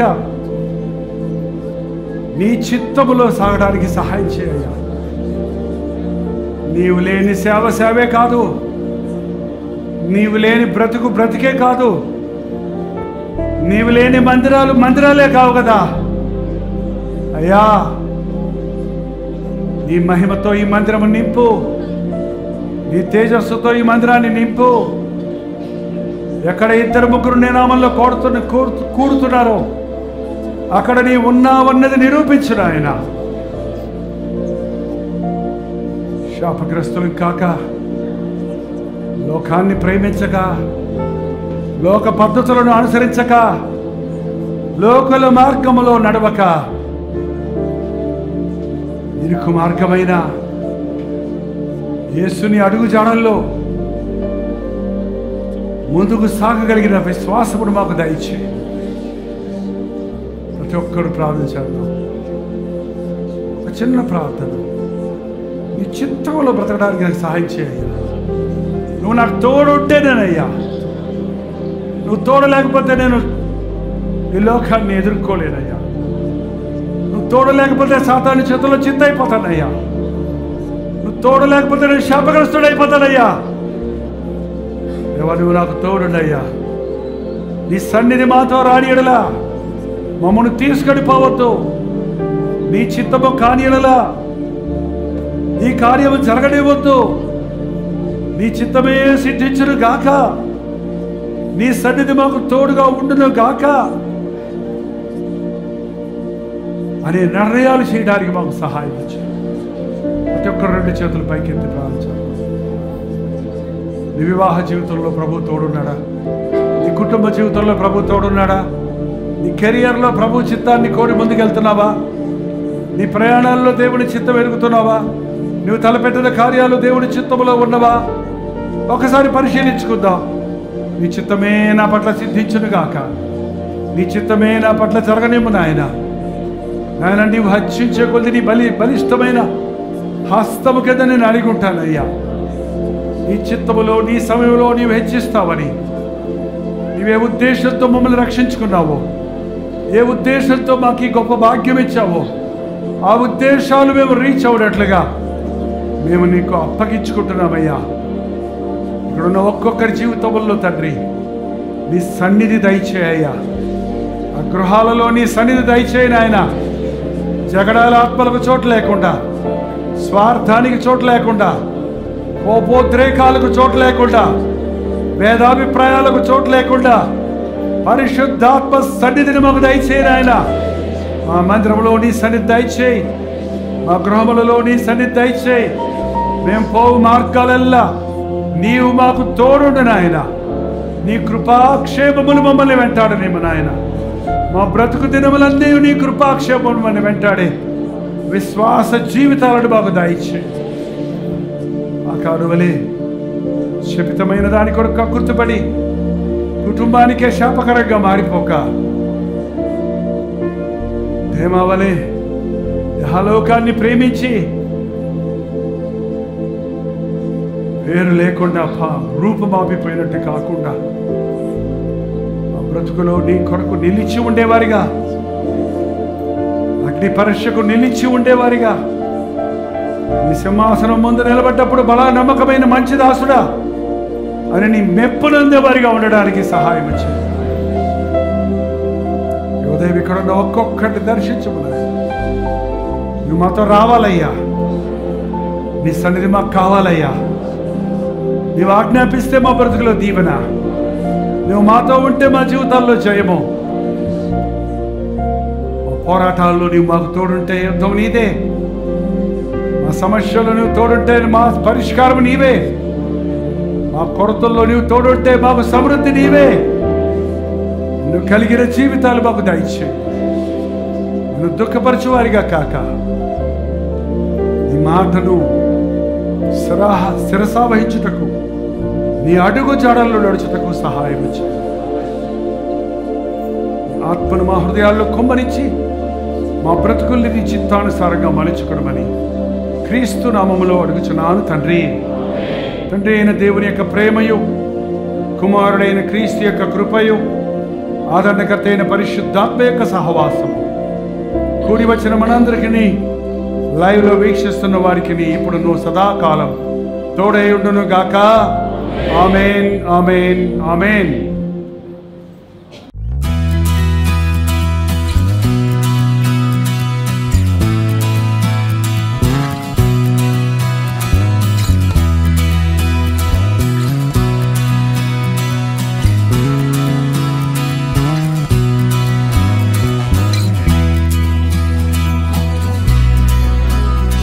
హల్లెలూయా. ఢిల్లీ పరిసర ప్రాంతాల్లో ఉన్న వారికి శుభవార్త. మరొకసారి మీ కొరకు ప్రత్యేకంగా 1 డే గెట్ టుగెదర్ను ఢిల్లీలో మార్చ్ 20వ తారీఖున ఏర్పాటు చేస్తున్నాం.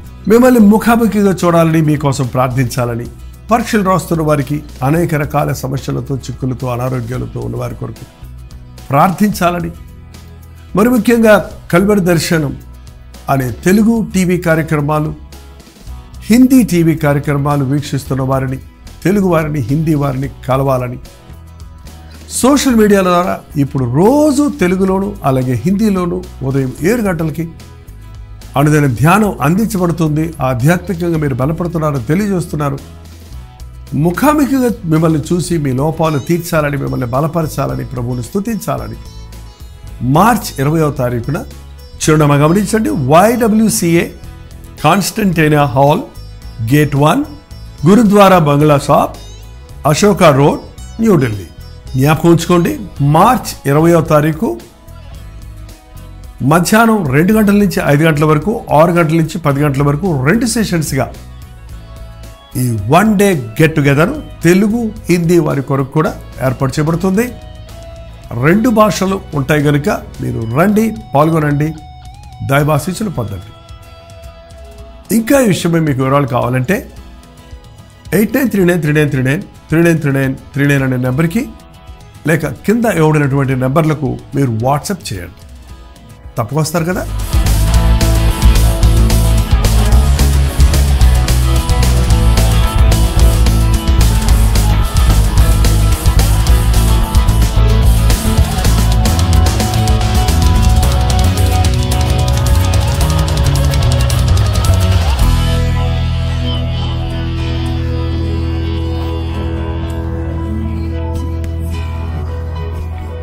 నేను స్తోత్రం. మీరు విన్న వర్తమానం మీకు ఆశీర్వాదకరంగా ఉంటే, మీ ప్రార్థన అవసరాలు భారాలు ఉంటాయి, 954041 నెంబర్కి ఇప్పుడే ఒక టెక్స్ట్ లేక వాయిస్ మెసేజ్ ద్వారా వాట్సాప్ పంపించండి. మీ వాట్సాప్లన్నీ పరిశీలించి మేము ప్రార్థిస్తున్నాం. ప్రభు అద్భుతంగా మనకు జవాబులు ఇస్తున్నాం. మీరు ఇతర దేశాల్లో ఉంటే 91001008 నెంబర్కి మీ ప్రార్థన అవసరాలు పంపించాం. ఉచితమైతే రేపు ఉదయం 7 గంటలకు అనుదిన ధ్యానంలో మళ్ళీ కలుసుకుందాం. అంతవరకు దేవుని మహాకృప మీకు తోడేడు దాకా.